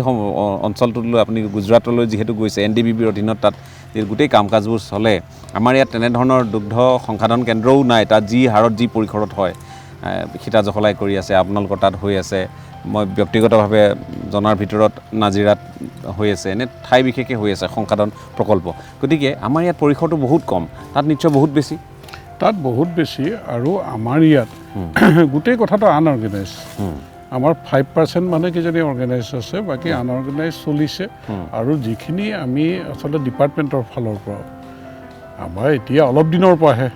এতিয়া মই কেতিয়া বেছিকৈ কৰিছোঁ কামখিনি, আমাৰ 16 চনত গভৰ্ণমেণ্ট হোৱাৰ পিছত তেতিয়াৰ মুখ্যমন্ত্ৰী সৰ্বানন্দ সোণোৱাল ডাঙৰীয়া যেনেকৈ অলপ ছাপোৰ্ট দিছে, আজিৰ মুখ্যমন্ত্ৰী ডক্টৰ হিমন্ত বিশ্ব শৰ্মা ডাঙৰীয়াই যেনেকৈ ছাপোৰ্ট দিছে, আগৰ সময়ছোৱাত আগৰ চৰকাৰসমূহে এই ক্ষেত্ৰত গুৰুত্ব তেনেকৈ নল'লে। আগৰ সময়ছোৱাত মই নিজেতো বিধানসভাতো কৈছোঁ যে দুৰ্নীতি বৃদ্ধি, কৰ্ম সংস্কৃতি হ্ৰাস। এতিয়া দুৰ্নীতি হ্ৰাস হৈছে, কৰ্ম সংস্কৃতি বৃদ্ধি হৈছে। এতিয়া যে এই কথাখিনি গীৰ গাই 3জনী মই আগতে ৰাখিছিলোঁ, আজি হয়তো 2 বছৰমান আগতে ৰাখিছিলোঁ। তাৰপিছত এতিয়া গীৰ গাই অনাৰ ক্ষেত্ৰত যেতিয়া মই ইনিচিয়েটিভ লৈছিলোঁ, মুখ্যমন্ত্ৰী ডাঙৰীয়াক অৱগত কৰিছিলোঁ, তেতিয়া আমি গীৰ গাই যেতিয়া আমাৰ 2 ছেপ্টেম্বৰত কন্যাকালৈ আমি ৰাখিবলৈ গোহালি ছোৱালী বনাই পেলাই তাত সোমোৱাইছোঁ। আৰু মুখ্যমন্ত্ৰী ডাঙৰীয়াক যেতিয়া গোটেই কথাখিনি বুজাই দিয়া হৈছিল, তেওঁৰ লগে লগে যে গৰুসুঁতিটো এনেধৰণে কৰিবৰ কাৰণে পৰামৰ্শ দিছিল। আৰু সেইমতে আমি ব্যৱস্থা কৰিছোঁ যে 2000 গীৰ গাইৰ কাৰণে আমাৰ এই প্ৰজেক্টত, আমাৰ প্ৰজেক্টৰ কমিটিখনে আমি সিদ্ধান্ত লৈছোঁ যে 2000 গীৰ গাই আমি আনিম। এই মাৰ্চৰ ভিতৰত, এইবাৰ মাৰ্চৰ ভিতৰত আমি 500 গীৰ গাই আনিম। এতিয়া আমি 200 ঠিক কৰিবলৈ আমি তালৈ গৈছোঁ। তাত গুজৰাট গভৰ্ণমেণ্টৰ ভেটেনেৰি মিনিষ্টাৰৰ লগত আমাৰ মিটিং হৈছে, তাৰ অফিচাৰসকলে আমাক সহযোগিতা আগবঢ়াইছে। ইয়াৰ এটা আমি টীম লৈ গৈছোঁ যে বিনোদ চেচান তেওঁ ইয়াৰে মেম্বাৰ ছেক্ৰেটাৰী প্ৰজেক্টৰ এগ্ৰিকালচাৰ ডাইৰেক্টৰ তেওঁৰ লগত গৈছে, ভেটেনেৰী টীম এটা গৈছে পূৰ্ণানন্দ কোঁৱৰৰ নেতৃত্বত। এতিয়া টীমটো আছেই তাত, যে এতিয়া গাই চিলেকশ্যন হৈ আছে। আমাৰ এতিয়া প্ৰায় 100 গাই চিলেকশ্যন হৈছে, আৰু তাত তাৰ গভমেণ্টে, তাৰ অফিচাৰে, তাৰ ডক্টৰে যিখিনি গাই চিলেক্ট কৰি দিছে, আমি 200 বাচিছিলোঁ, তাৰপৰা যোৱাকালিলৈকে তেওঁলোকে 88 চিলেকশ্যন কৰিছে। তেওঁলোকে ভাল গাইহে আমাক আনিবলৈ পাৰ্মিশ্যন বা আমাক চিলেকশ্যন কৰি দিছে। এতিয়া আমাৰ লগত তেওঁলোকৰ সেইবিলাক ডিফাৰেঞ্চ আছে। আমি হয়তো কোনোবা ডক্টৰে যেনে তেনে আমি পঠিয়াই দিলোঁহেঁতেন, কিন্তু তেওঁলোকে পৰীক্ষা পুংখানুপুংখৰূপে কৰিছে যে কেতিয়া, যদি কোনোবা প্ৰেগনেণ্ট হৈছে, কেতিয়া হৈছে, কি খুৱাব লাগিব, কি মেলিব লাগিব, এটা চাৰ্ট বনাই পেলাই প্ৰতিজন গাই এগেইনষ্টত এটা ফাইল তেওঁলোকে আমাক দি পঠাব। ইমান চিনচিয়াৰলি এই কামখিনি তেওঁলোকে কৰি আছে, মইতো নিজে দেখি আচৰিত হৈ গৈছোঁ। আৰু তেওঁলোকে ৰখাৰ যিবিলাক ছিষ্টেম, তেওঁলোকৰ গাই ৰখাৰ যিবিলাক ছিষ্টেম, তেওঁলোকে আগতে কেনেকৈ ঘাঁহ খেতি কৰিছে, কি কি খুৱাব মেলিব, গোটেই কথাবিলাক। গৰুটো আমাৰ এতিয়া দেশী গাইহে, সেই গিৰ গাই এৰি দিয়ে। আমিতো জাৰ্চি গা লৰিবলৈকে নিদিওঁ, খালি খুৱাব লাগে, গাখীৰ খীৰাব লাগে। তাত সেইটোতো নহয়। আৰু কিমান হাজাৰ হাজাৰ গাই আছে। মই যোৱাকালিও সোমাইছোঁ, 700 গাই এটা গৌশালাত, তাতকৈ বহু ডাঙৰ গৌশালা আছে। আৰু সেই গৌশালাত কেনেকৈ গাখীৰ উৎপাদন তেওঁলোকৰ হৈছে, BMC গৌশালাত আছে তেওঁলোকৰ বাল্ক মিল্ক কুলাৰ, গাখীৰ খীৰাই লগে লগে তাত ভৰাই দিয়ে। তেওঁলোকে ভেলু এডিশ্যন কেনেকৈ কৰিছে, এই কথাবিলাক বহু নজনা কথা। এই 3 দিন গুজৰাটত থাকি বহু নজনা কথা শিকিলোঁ। মইতো ভাব হৈছে যে মই কিয়, কাৰণ এই চিন্তাবিলাকতো মই আগতে কৰি আছিলোঁ। গতিকে আগতে আজি 3 বছৰ আগত, 4 বছৰ আগত কিয় নাহিলোঁ? মানে যথেষ্টখিনি আমি ইয়াত এটা পৰিকল্পনা কৰি কাম কৰিব পাৰিলোহেঁতেন। কিন্তু এতিয়া দেখিছোঁ যে তেওঁ আহি পেলাই, আমি এতিয়া ইয়াৰ পৰা 15জন ল'ৰা তাত ট্ৰেইনিং ল'বলৈ যাব। আকৌ সেই বেচটো অহাৰ লগে লগে নেক্সট 15, এইবাৰতো ছোৱালীও যাব, ল'ৰা ছোৱালী মিলি এটা গ্ৰুপ যাব। গতিকে আমি 30জন ট্ৰেইনিং দি আনি এই 30জনৰ কাম ইয়াত আপুনি দেখিছে এটা, যে কেনেকৈ কাম কৰিবলৈ ইয়াত কৰ্মসংস্কৃতিটো আছে, যে কাম কৰিবলৈ লাজ নকৰে। আমাৰ এতিয়া গোবৰ চোবৰ পেলাবলৈ আমাৰ ল'ৰা, আমাৰ ইয়াত কিছুমান টান পায়। ইয়াততো এনেকুৱাক সুধিছোঁ যে তোমালোকে ট্ৰেইনিং ল'বা, চব কাম কৰিবা নাই, যে চব কাম আমি কৰিম, গোবৰ পেলোৱাৰ পৰা চাফ চিকুণ। কাৰণ বেমাৰ আজাৰ নহয় যদি আমি পৰিষ্কাৰকৈ ৰাখে। গতিকে সেইটো এটা ৰাখিবই লাগিব। সেইখিনিও তেওঁলোকে তাত দেখি আহিব, কেনেকৈ ৰাখিছে, কি কৰিছে। গতিকে মই আশা কৰোঁ যে এটা অসমত বৰ্তমান সময়ত এই যে মাটি ৰক্ষা কৰাৰ এটা মানুহৰ যেন সাৰ পাইছে। চৰ এৰিয়াবিলাক যে জনে তনে এতিয়া বিভিন্ন জেগাৰ পৰা ফোন কৰে, বৰপেটাৰ পৰা ফোন কৰিছে, বঙাইগাঁৱৰ পৰা ফোন কৰিছে, নগাঁৱৰ পৰা ফোন কৰিছে, আমাৰ এৰিয়াটো এনেকৈ মাটি আছে, এই মাটিবিলাক উলিয়াব লাগে, আমি সংগঠিত হৈ পেলাই আমি কাম কৰিম। এটা ৱেভ এটা আহিব। আৰু গৰু খুঁটিয়েই আমি কন্যাকাৰ আৰ্হিত ইয়াত বনাম, কিন্তু গৰু খুঁটি এটা জাগৰণ সমগ্ৰ অসমত আনিব। আৰু এই সুবিধাটো মইতো মুখ্যমন্ত্ৰী ডাঙৰীয়াক আহ্বান জনাইছোঁ, বা তেখেতে যথেষ্ট গুৰুত্ব দিছে, এটা বলিষ্ঠ পদক্ষেপ তেখেতে লৈছে, যে তেখেতেও যে এই উচ্ছেদ আমি চলাই আমাৰ মাটি ৰক্ষা কৰি আমি কেনেকৈ আমাৰ ল'ৰা ছোৱালীক সংগঠিত ৰূপত বিপ্লৱ কৰিব লাগে। এতিয়া আমাৰ 16 চনৰ গভৰ্ণমেণ্টৰ পিছত আমি কেনেকৈ কন্যাকা ফাৰ্ম, আমাৰ মুখ্যমন্ত্ৰী সেই সময়ৰ আজিৰ মুখ্যমন্ত্ৰী ডাঙৰীয়া গৈ পেলাই যেনেকৈ প্ৰেৰণা দিছিলে, যেনেকৈ আমি সেই সময়তে কন্যাকা ফাৰ্ম আৰম্ভ কৰিছিলোঁ, চকীঘাট উচ্ছেদ কৰিছিলোঁ, সেই 2-3টা জেগাতে আমি ৰৈ গ'লোঁ। কিন্তু এইবাৰ চৰকাৰ 21 চনত হোৱাৰ পৰা যেনেকৈ আজি উচ্ছেদত এইখিনি কথাত মাটি ৰক্ষাৰ ক্ষেত্ৰত গুৰুত্ব দিয়া হৈছে, আৰু সংগঠিত ৰূপত এই কাম কাজবিলাক কৰি বজাৰখন দখল কৰিবলৈ যিটো পৰিকল্পনা কৰি আগবাঢ়ি গৈছে, গতিকে এইটো বেছি বিলম্ব কৰা উচিত নহ'ব বুলি আপোনালোকে ভাবে? বা উচ্ছেদসমূহো মানে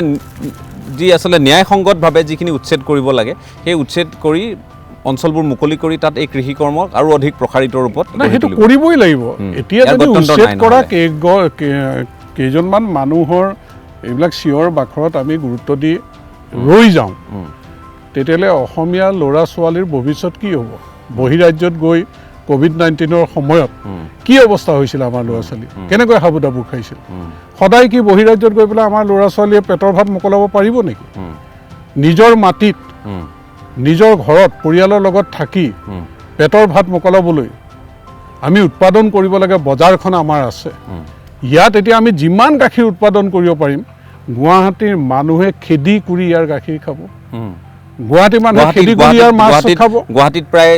দৈনিক মই এটা হিচাপ আজি কিছুদিন পূৰ্বে লাভ কৰিছিলোঁ, প্ৰায় 6.5 লাখ 7 লাখ লিটাৰ গাখীৰ লাগে আৰু 1.5 লাখ লিটাৰমান আমাৰ নিজৰ সংগঠিতৰ ওপৰত 1.5 লাখ মান আমাৰ বাকীটো আপোনালোকে শ্ৰীৰামপুৰ গেটত ৰ'লেই দেখিব দেখোন টেংকাৰে গাখীৰ বাহিৰৰ পৰা আহি আছে। কি গাখীৰ, কি ফেট তাত মিহলি কৰিছে, এইবোৰতো আছে। গাখীৰৰটো অৱস্থা কি, কাৰণ গাখীৰৰ এই মানে মই যিহেতু এটা পেষ্টৰেজ প্লান কৰিছোঁ কন্যাকা ডায়েৰী, মানে জানিলে মানুহে সেয়া গাখীৰ হয়তো নাখায়। গতিকে আমিও চেষ্টা কৰি আছোঁ। আমি শোণিতপুৰ, বিশ্বনাথ, নগাঁও ডিষ্ট্ৰিক্ট, এতিয়া আমি গুৱাহাটী হয়তো 24 তাৰিখে কন্যাকা ডায়েৰী আমি গুৱাহাটীত সোমাম, যে গাখীৰ উৎপাদন বৃদ্ধি কৰিবৰ কাৰণে, আমাৰ থলুৱা যুৱক যুৱতীক উৎসাহিত কৰিবৰ কাৰণে। এতিয়া আপুনি যিখিনি কন্যাকাক লৈ পেলাই এটা পাব্লিচিটি দিলে, এতিয়া আমাৰ ল'ৰা ছোৱালী অলপ প্ৰেৰণা পাইছে কাম কৰিবলৈ। এতিয়া গৰুখুটিৰ ক্ষেত্ৰতো আপোনালোকে যিখিনি এটা পৰিৱেশ কৰিছে, যে এই পৰিৱেশে যে সমগ্ৰ অসমতে গাখীৰ উৎপাদন, মাছ উৎপাদন, মাংস উৎপাদনৰ কাৰণে ল'ৰা ছোৱালীবিলাক কামত লগাৰ এটা পৰিৱেশ হৈছে। ইয়াত সেইকাৰণে যিসকল আমাৰ বিপৰীতে আদৰ্শগত পাৰ্থক্য থাকিব পাৰে ৰাজনীতিত, কিন্তু এই কামবিলাকত মই আহ্বান জনাইছোঁ যে সকলোৱে সহযোগিতা কৰক, সততাৰে ৰাজনীতিৰ ঊৰ্ধত থাকি সকলোৱে সহযোগিতা আগবঢ়াবলৈ আহ্বান জনাইছোঁ। ঠিক আছে, মই আৰু কথা পাতিম আপোনাৰ সৈতে, যিহেতু আমি কথা পাতিছোঁ আজি গৰুখুটিত উপস্থিত আছোঁ, আৰু গৰুখুটিৰ গোটেই প্ৰকল্পটোৰ নেতিবাচক কথা বতৰাবোৰ বহু হ'ল। এতিয়া ইতিবাচক, কাৰণ মানুহ যিসকল লোক ইয়াত উচ্ছেদিত হৈছিল, সেই লোকসকল ক্ৰমাৎ তেওঁলোকে স্বেচ্ছাই এই 1 নম্বৰ ঢলপুৰ হওক বা বাকী অঞ্চলসমূহৰ পৰা তেওঁলোক ক্ৰমাৎ আঁতৰিছে। স্বেচ্ছাই আঁতৰাৰ কথা তেওঁলোকে ইতিমধ্যে উল্লেখ কৰিছে। গতিকে এই মুহূৰ্তত আমি আপোনালোকক জনাব খুজিছোঁ যে ইয়াত কামৰ অগ্ৰগতি কিছু হৈছে। ইয়াত ইতিমধ্যে পুখুৰী খন্দা হৈছে আৰু ইয়াত মৎস্য পালন কৰা হ'ব,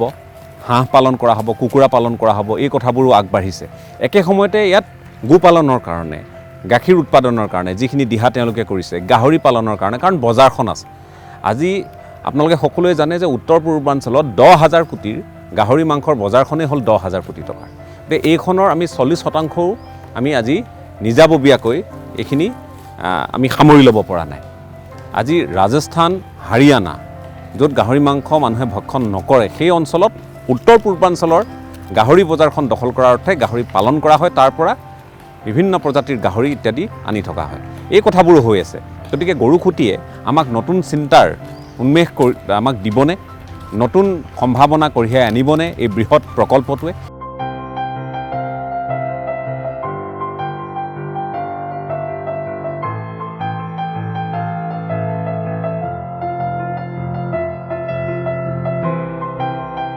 ঢলপুৰ শিৱ মন্দিৰ, এই শিৱ মন্দিৰ প্ৰাংগণৰ পৰাই গৰুখুটিৰ উচ্ছেদ অভিযানৰ কথা ঘোষণা কৰিছিল মুখ্যমন্ত্ৰী ডক্টৰ হিমন্ত বিশ্ব শৰ্মাই। ইয়াত যিবোৰ আলোচনা হৈছিল সেইদিনা, যিদিনা মুখ্যমন্ত্ৰী আহি ইয়াত উপস্থিত হৈছিল, স্থানীয় লোকৰ যিসমূহ অভিযোগ আছিল, তাৰ পিছতেই এই গোটেই বিষয়টোৰ ক্ষেত্ৰত চৰকাৰে কিছু তৎপৰতা গ্ৰহণ কৰে আৰু এই তৎপৰতাৰ পৰিণতি স্বৰূপেই গৰুখুটিৰ উচ্ছেদ অভিযান আৰম্ভ হয়। এই যি ঢলপুৰ শিৱ মন্দিৰ আপোনালোকে প্ৰত্যক্ষ কৰিছে, এই ঢলপুৰ শিৱ মন্দিৰক সাঙুৰি এক বৃহৎ প্ৰকল্প ইতিমধ্যে চৰকাৰে যুগুত কৰিছে, য'ত গৰুখুটিৰ কৃষি প্ৰকল্প সংপৃক্ত হৈ আছে, য'ত পৰ্যটন সংপৃক্ত হৈ আছে। মুঠৰ ওপৰত এই দিশটোৰ ওপৰত চৰকাৰৰ যিখিনি কাম কাজ, তাৰ ওপৰত কিন্তু সকলোৰে দৃষ্টি নিবদ্ধ হৈ আছে। এই বিষয়টো সন্দৰ্ভত আমি যিহেতু কথা পাতিছোঁ, দিনৰ ভাগতো আমি গৰুখুটিত কৃষি প্ৰকল্প কি হাৰত অগ্ৰগতি লভিছে সেই কথাখিনি জনাৰ প্ৰয়াস কৰিলোঁ। পদ্ম হাজৰিকা ডাঙৰীয়া আমাৰ সৈতে উপস্থিত আছিল। এতিয়া পুনৰ আমি এই গোটেই গৰুখুটিৰ ঐতিহাসিক শিৱ মন্দিৰ বা ইয়াৰ পৰ্যটন, ইয়াৰ অতিথিশালা, ইয়াৰ নিৰাপত্তা আৰু ইয়াৰ যি বাট পথ, সকলোখিনি উন্নত কৰাৰ মানসেৰে কেনেধৰণৰ পৰিকল্পনা যুগুত কৰিছে, এই বিষয়টো আৰু অধিক আমি জানিবলৈ চেষ্টা কৰিম। আমি আকৌ পদ্ম হাজৰিকা ডাঙৰীয়াৰ কাষলৈ যাব খুজিছোঁ।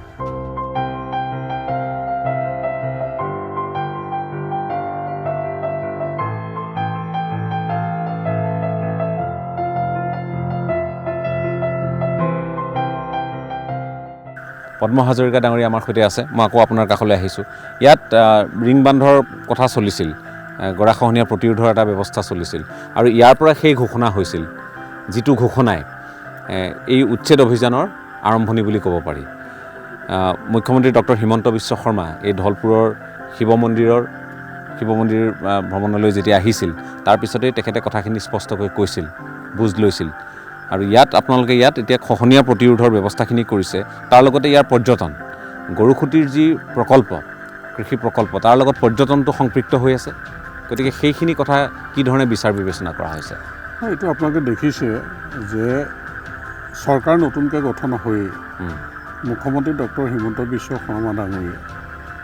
ইয়াত যেতিয়া এই মন্দিৰভাগ ঐতিহ্যমণ্ডিত ধলপুৰ শিৱ মন্দিৰ ভাবুকিৰ সন্মুখীন হৈছে, ইয়াৰ পৰা মানুহে জনাইছিলে কেনেধৰণে বেদখল হৈছে, তেতিয়া এইখিনি পৰ্যবেক্ষণ কৰিবলৈ আহি মন্দিৰৰ কাষতে যিহেতু বেদখল হৈছিলে মন্দিৰৰ লগতে, সেইবিলাক সন্দেহজনক নাগৰিকে তেওঁ হেলিকপ্টাৰত ইয়ালৈ নামি পেলাই দেখি আচৰিত হৈছিল আৰু লগে লগে জিলা প্ৰশাসনক নিৰ্দেশ দিছিল যিখিনি উচ্ছেদ কৰিবৰ কাৰণে 180 ঘৰ মানুহ তেতিয়া উচ্ছেদ হৈছিল। আৰু তেতিয়াৰ পৰা এই কেম্প ইয়াত আছে। আৰু তাৰপিছতে সিদ্ধান্ত ল'লে যে তেতিয়া এই কিনাৰে বাৰে যিখিনি মানুহ এতিয়া যিটো উচ্ছেদ হৈ আছে, যে এই মাটিখিনি মানে উচ্ছেদ কৰিবৰ কাৰণে তাৰ পিছৰ কেবিনেটতে এটা সিদ্ধান্ত লৈ আমাৰ এই প্ৰকল্পটোৰ কথা ঘোষণা কৰিলে, মোক চেয়াৰমেন হিচাপে দায়িত্ব দিলে। আমাৰ দিলীপ শইকীয়া ডাঙৰীয়া, সাংসদ মৃণাল শইকীয়া ডাঙৰীয়া, ডক্টৰ পৰমা ৰাজবংশী ডাঙৰীয়া আমাক লৈ যিখন কমিটি বনাই দিলে যে ইয়াৰ পৰাই আচলতে আৰম্ভ হৈছে। আৰু এতিয়া দেখিছে খহনীয়া লাগিছে ইয়াত, এইটো খহনীয়া প্ৰতিৰোধৰ কাৰণে ব্যৱস্থা লৈছে। ইয়াত হেলিপেড বনাবৰ কাৰণে কামৰ শুভাৰম্ভ হৈছে, ইয়াত অতিথিশালা কামৰ আৰম্ভ কৰিবলৈ লৈছে, মন্দিৰ পুনৰ নিৰ্মাণৰ কাম আৰম্ভ কৰিবলৈ লৈছে। আৰু লগে লগে আমি প্ৰকল্পৰ খেতি বাতি, মাছ মাংস গাখীৰ উৎপাদন কৰিবৰ কাৰণে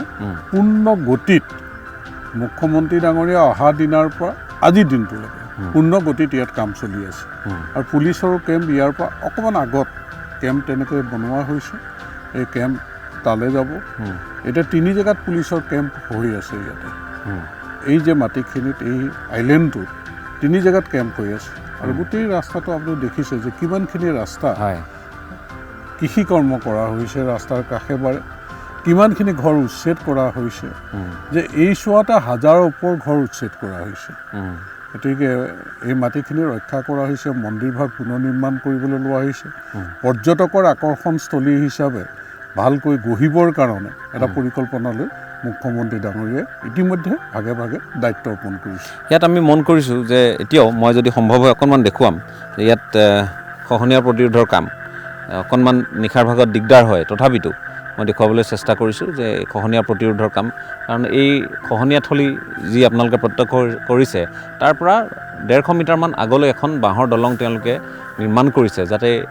ইপাৰ সিপাৰ হ'ব পাৰে আৰু যাতে প্ৰয়োজনীয় সা সামগ্ৰী ইত্যাদি অনা নিয়া কৰাৰ ক্ষেত্ৰতে হওক বা অঞ্চলটোৰ নিৰাপত্তাৰ দিশটোৰ চোৱা চিতা কৰাৰ ক্ষেত্ৰতে হওক তেওঁলোকে যাতে ভূমিকা ল'ব পাৰে। একে সময়তে আমি আপোনালোকক ইয়াৰ চাউনি দেখুৱাবলৈ যত্ন কৰিম যে অসম আৰক্ষীৰ ইয়াত বেটেলিয়নৰ ইয়াত লোকসকল আছে, তেওঁলোকে নিৰাপত্তাত নিয়োজিত হৈ আছে। তেওঁলোকক আন ঠাইলৈ, সমীপৰ আন ঠাইলৈ তেওঁলোকক নিয়া হ'ব, তাত ব্যৱস্থা কৰা হ'ব। এই কথাবোৰো ইয়াত চলি আছে। এতিয়া কথাটো হৈছে যে ইয়াত পৰ্যটনৰ প্ৰসংগটো আহিছে। কৃষিৰ সমান্তৰালকৈ কৃষি ক্ষেত্ৰখনৰ উত্তৰণৰ কাৰণে যিখিনি কাম কৰা হৈছে, নিৰ্ভেজাল শাক পাচলি ইত্যাদি যাতে আমি জৈৱিক পদ্ধতিৰে কৰিব পাৰোঁ, এই গোটেই কথাবোৰ যিহেতু হৈ আছে, একে সময়তে ইয়ালৈ অতিথি যে আহিব এটা ৰোড মেপ নিশ্চয় প্ৰস্তুত কৰিব লাগিব। সেই ৰোড মেপটো কেনেকৈ প্ৰস্তুত কৰা হৈছে, তাৰ লগতে ৰোড মেপৰ লগতে ৰোড বা ৰাস্তাৰ কথাও যদি মই কওঁ যে ইয়ালৈ আহোঁতে এতিয়া পথ আপোনালোকে ভাঙি তাত বসতি স্থাপন কৰা লোকসকলৰ যিসকল লোক ইয়াত আছিল ইয়াৰ আগতে বেদখল কৰি, তাত তেওঁলোকৰ দোকান পোহাৰ ইত্যাদি যিহেতু ভাঙি পেলোৱা হ'ল আৰু তেওঁলোকে বৰ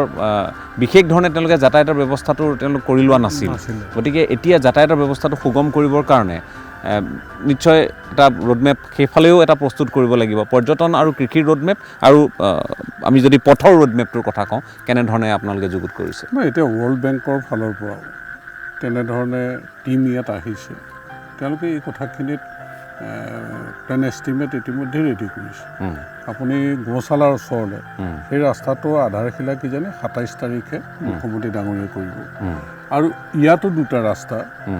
ৱৰ্ল্ড বেংকৰ ফালৰ পৰা তেওঁলোকে ছাৰ্ভে কৰিছে, এষ্টিমেট বনাইছে। এই দুটা ৰাস্তাও কাম খুব সম্ভৱ সোনকালেই আৰম্ভ হ'ব।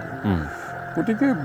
গোটেই কথাখিনি বিভিন্ন অসম চৰকাৰ ডিপাৰ্টমেণ্টক দায়িত্ব অৰ্পণ কৰিছে আৰু তেওঁলোকে ভাগে ভাগে আহি ইয়াত এতিয়া ইৰিগেশ্যন এতিয়া 100টা পিং পইণ্ট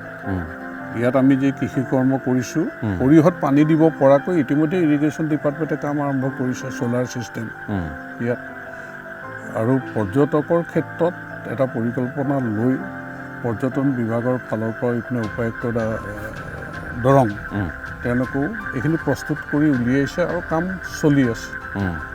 কাম হৈ আছে এইখিনি। এতিয়া কথাটো হ'ল মই তাৰ লগতে আপোনাক সুধিব খোজোঁ, এই যিটো অঞ্চলত আমি বৰ্তমান উপস্থিত আছোঁ যে এইটো এটা খুঁটি, এৰাখুঁটি, ইয়াত মৰাণৈ বুলি কয় মানুহে, আৰু ইয়াত এই খহনীয়া আমি দেখিছোঁ, ইপাৰেও মানুহ থাকে, গতিকে সেই সিটো পাৰ বোধ হয় মঙলদৈ সমষ্টিৰ অন্তৰ্গত হ'ব। এতিয়া কথা হ'ল যে বেদখল কিন্তু সৰ্বত্ৰ আমি ইয়াত প্ৰত্যক্ষ কৰিছোঁ, বেদখল বেলেগে কৰক, পূৰ্ববংগীয় মূলৰ মানুহে কৰক, আন মানুহে কৰক, কিন্তু আমি বেদখলটো দেখিছোঁ। গতিকে এই বেদখল যে হ'বলৈ পাইছে এনে অঞ্চলসমূহত আৰু বহু অঞ্চলত যে আছে, তাৰ মূলতে কাৰণ আপুনি ইয়ালৈ আহি আপুনি নিশা অঞ্চলবোৰ ঘূৰে, আপুনি পৰ্যবেক্ষণ কৰে, আৰক্ষীৰ চাউনীলৈ আহিছে বা এনেধৰণৰ কথা বতৰাবোৰ হৈ আছে, আপোনাৰ অনুভৱে কি কয়? বেদখল কিদৰে আৰম্ভ হয় আৰু কেনেকৈ তেওঁলোকে সম্প্ৰসাৰণ কৰে অঞ্চলসমূহ? এই বেদখল কৰিবৰ কাৰণে ইয়াত প্ৰশাসনে যেনেধৰণে প্ৰতিৰোধ বা যেনেধৰণে চকু দিব লাগিছিল, ইয়াত আচলতে প্ৰশাসনৰ মানুহ তেনেকৈ অহা মেলা কৰা, এই মাটিখিনিৰ ক্ষেত্ৰত কোনে খেতি কৰিছে, কিমান মানুহ আছে, কি কৰি আছে, এইবিলাক প্ৰশাসনৰ বৰ ইয়াত বিষয়াসকল অহা চোৱা চিতা কৰা এইবিলাক সম্পৰ্কত আমি এতিয়া উচ্ছেদৰ সময়তে বহু ৰেকৰ্ড কিবাকিবি আমি চাব বিচাৰিছোঁ,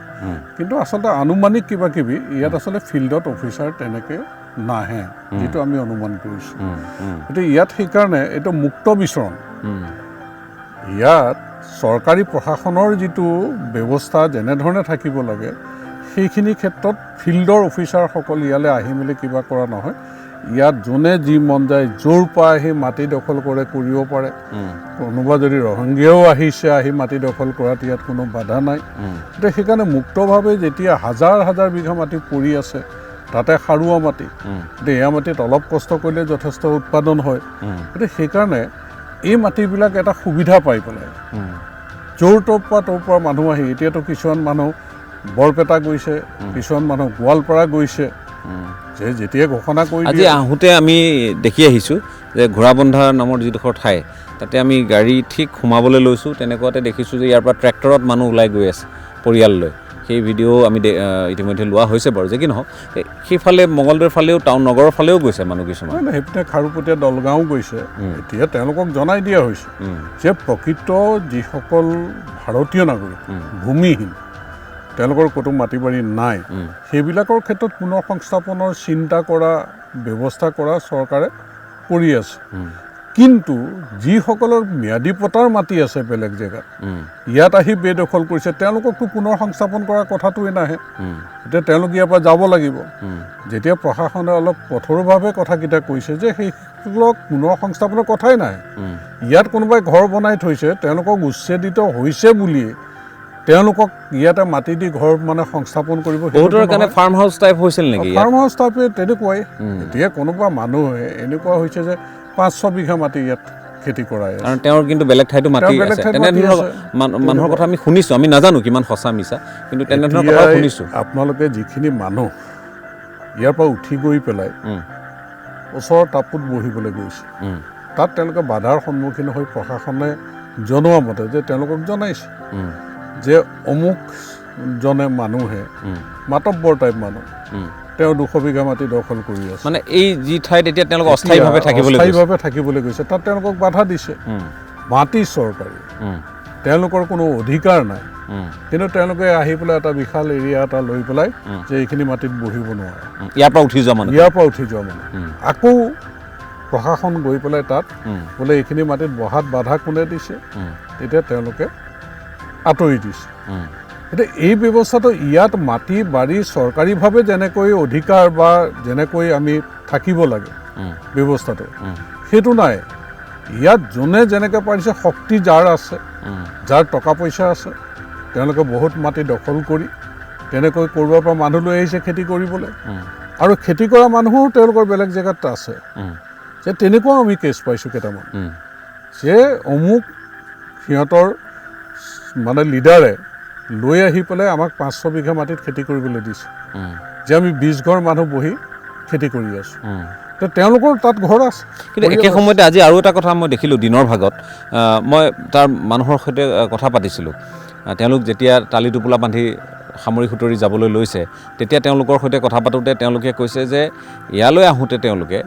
এই অঞ্চলসমূহলৈ যেতিয়া আহিছিল তেওঁলোকৰ ককা দেউতাক আহিছিল বা কাৰোবাৰ দেউতাক আহিছিল তেনেধৰণে যেতিয়া পৰিয়ালবোৰ ইয়ালৈ আহিছিল তেওঁলোকে ইয়াৰ স্থানীয় এই ঠাইৰ খিলঞ্জীয়া মানুহৰ পৰা এই চৰকাৰী মাটিখিনিত তেওঁলোকে ক্ৰয় কৰা মানে তেওঁলোকে চৰকাৰী মাটি অথচ তেওঁলোকে দলিলত চহী কৰি বিক্ৰী কৰা গতিকে ক'ৰবাত নহয় ক'ৰবাত ইয়াৰ থলুৱা মানুহখিনিৰো ক'ৰবাত ভুল থাকি গ'ল নেকি তেনেকুৱা কথা হ'ব পাৰে নেকি আগতে সমবায়বিলাক আছিলে গাঁও যে অমুক গাঁৱৰ সমবায় ৰাজাবাৰী ৰাজাপুখুৰীৰ সমবায় এই সমবায়বিলাক গাঁওবিলাকৰ সমবায়বিলাক আছিলে সমবায়বিলাকত খেতি কৰিবলৈ যেতিয়া তেওঁলোকে বিচাৰে বোলে আমাৰ গৰু ম'হখিনি চৰাম আপোনালোকক মাহে আমি 1000কৈ দিম বছৰত 1000কৈ দিম বা 2000কৈ দিম আমাৰ মানুহে খেতি কৰিলে যিহেতু অনিষ্ট কৰে গতিকে কাৰোবাৰ 50 বিঘা মাটি আছে গতিকে 2000কৈ হ'লে 1 লাখ টকা বছৰত পায় গতিকে খেতি কৰাৰ কি দৰকাৰ আছে গতিকে তেনেকৈও মাটিৰ অধিকাৰ কিছুমান আমাৰ হেৰুৱাই দিলে প্ৰথম 4-5 বছৰ পইচা দিলে তাৰপিছত মাটিটো সিহঁতৰ হৈ গ'ল গতিকে এনেকৈ বহু মাটি আমাৰ মানুহে লিজত দি আমাৰ মানুহে আধি দি বহু মাটি আমাৰ মানুহে হেৰুৱাইছে এতিয়া আমাক যেতিয়া প্ৰথম আহোঁতে কৈছিলে যে এইখন আমাৰ মলুৱা সমবায় মাটি বা অমুক সমবায় মাটি যে আমাৰ কিমান আছে বোলে আমাৰ 800 কিমান বিঘা মাটি আছে ঠিক আছে আমি প্ৰথমতে কৃষি কৰ্ম আৰম্ভ কৰোঁ আমি তাৰপিছত এই বেদখল এইবিলাক উচ্ছেদ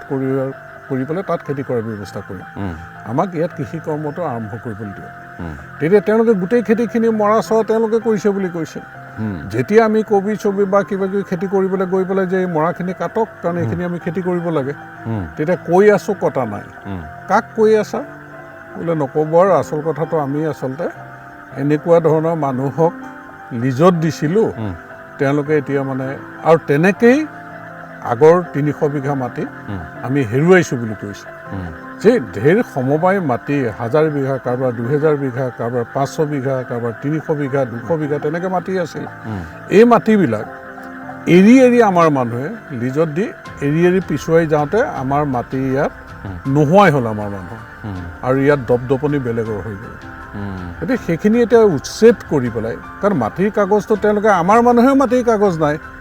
চৰকাৰী মাটি গতিকে বেলেগকতো বিক্ৰী কৰি অধিকাৰ দিবই নোৱাৰে আইনমতে তেওঁলোকো দোষণীয় হ'ব লোৱা বা বেচা তেওঁলোকো দোষণীয় হ'ব গতিকে ইয়াৰ মানুহৰ মাটিৰ পট্টা নাই কোনো তেনেকুৱা যে বিক্ৰী কৰাৰ অধিকাৰ নাই আৰু এয়া মাটি এলটমেণ্টৰ কোনো কথাই নাই ইয়াত আপুনি কেনেকৈ চব বস্তু স্কুল ঘৰ পোষ্ট অফিচ কিবা কিবি এইবিলাক কেনেকৈ পাতিছে মোক এই কথাটো সুধিব বাৰু এতিয়া হৈ গ'ল লাইটৰ কানেকশ্যন ল'বলৈ মাটিৰ একদম আপ টু ডেট খাজনাৰ ৰচিদ লাগে ইয়াতোতো লাইটৰ কানেকশ্যন লওঁতে মাটিৰ ৰচিদ ক'ত মাটি দেখোন একো কাগজেই নাই মই তাকে আহি আজি গোটেই বিশাল এলেকাটো ঘূৰি মই যিটো বুজি পাইছোঁ যে ইয়াত মানে অনিয়মেৰে ভৰপূৰ হৈ মানে ভৰপূৰ এটা অঞ্চল অনিয়মেৰে মই বেদখলৰ কথাটো বাৰু নাহিলোৱেই যদিও চৰকাৰী মাটি হয় যিহেতু চৰকাৰী মাটি আৰু বেলেগ কথা নায়েই ইয়াত চৰকাৰী মাটিত ইয়াত মানুহবোৰে ঘৰ সাজিলে তেওঁলোকক যাতায়াতৰ ব্যৱস্থা কিমান কৰি দিলে নিদিলে সেইটো পিছৰ কথা কিন্তু স্কুল ইখনৰ পিছত সিখন পাতিলে বিদ্যুৎ সংযোগ কৰি দিলে ঠায়ে ঠায়ে এই কথাবোৰ কেনেকৈ সম্ভৱ হৈছিলে নিশ্চয় ইয়াত আমি আচৰিত হৈছোঁ আহি ইয়াত আচলতে কেনেকৈ এই কথাবিলাক সম্ভৱ হৈছে ইয়াততো যিখিনি চৰকাৰীভাৱে সা সুবিধা পাব লাগে সেইখিনিতো পাই আছে ইয়াত বিজুলী বাতি পোহৰ পাই আছে পোষ্ট অফিচ হৈছে অংগনবাদী কেন্দ্ৰ আছে স্কুল আছে কিন্তু মাটিটো বেদখলকাৰী কাৰো মাটিৰ পট্টা নাই এইটো কেনেকৈ হৈছে এই কথাবিলাক নিশ্চয় অলপ ইনকুৱাৰী কিবা কিবি চলি আছে এইখিনি ক্ষেত্ৰতো কোনে কৰিছে কেনেকৈ কৰিছে এই কথাবিলাক চলি আছে যি কি নহওক আমি আজি ইয়াত আহি উপস্থিত হ'লোঁ আমি আপোনাৰ পৰা বহু কথা জানিলোঁ আপোনাৰ সময় ল'লোঁ আৰু লগতে আমি অকণমান বুজিবলৈ যত্ন কৰিলোঁ যে অঞ্চলটোত কি হৈ আছে আজি দিনৰ ভাগত আপোনালোকে প্ৰত্যক্ষ কৰিছে যে আমি দুপৰীয়াৰ পৰা আমি গোটেই প্ৰকল্পটো অকণমান চাব খুজিলোঁ প্ৰকল্পটো চালোঁ যিবোৰ মানুহ স্বেচ্ছাই গৈ আছে অঞ্চলটোৰ পৰা তেওঁলোকৰ সৈতেও মত বিনিময় কৰিলোঁ কথা বতৰা পাতিলোঁ তেওঁলোকেও বহু কথা ক'লে অন কেমেৰা যিমান কথা ক'লে অফ কেমেৰা আৰু অলপ বেছি কথাই ক'লে বহু কথা কেমেৰাৰ সন্মুখত তেওঁলোকে নক'লে আমাক যি কি নহওক আমি ক'বলৈ তেওঁলোকক আহ্বান জনাইছিলোঁ তেওঁলোকে ক'বলৈ অকণমান দ্বিধাবোধ কৰিলে তাৰ পৰৱৰ্তী সময়ত আমি প্ৰকল্পৰ সবিশেষ জানিবলৈ চেষ্টা কৰিলোঁ যে এই গৰুখুঁটিৰ প্ৰকল্পটো কিদৰে আগবাঢ়িব কৃষি কৰ্ম হ'ব কি ইয়াত শস্যৰ খেতি হ'ব বা শাক পাচলি কেনেধৰণে ইয়াত কৰা হ'ব সেইখিনি আপোনালোকে বাৰু বুজিছে লগতে ইয়াত গোপালন হ'ব ইয়াত দুগ্ধ বিপ্লৱৰ সূচনা কৰাৰ পৰিকল্পনা ইতিমধ্যে কৰা হৈছে গাহৰি পালন হ'ব হাঁহ কুকুৰা পালন লগতে কণী উৎপাদনৰ পৰা আদি কৰি বহু কেতবোৰ আঁচনি ইয়াত লোৱা হৈছে গতিকে এই কথাখিনিৰ ওপৰত আমাৰ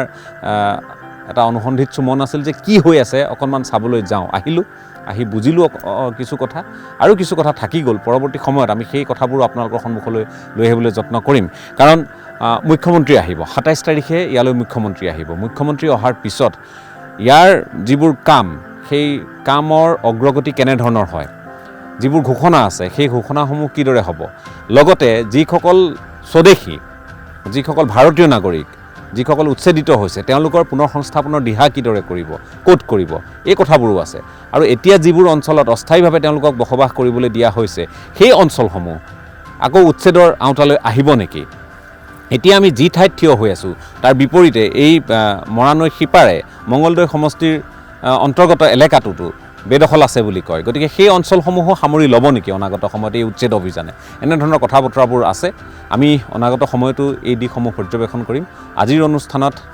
আপোনালোকে বহু কথা নিশ্চয় ইতিমধ্যে প্ৰত্যক্ষ কৰিছে পৰৱৰ্তী সময়তো আমাৰ সেই চেষ্টা অব্যাহত থাকিব লগে লগে এই অনুষ্ঠানৰ পৰা বিদায় লৈছোঁ ধন্যবাদ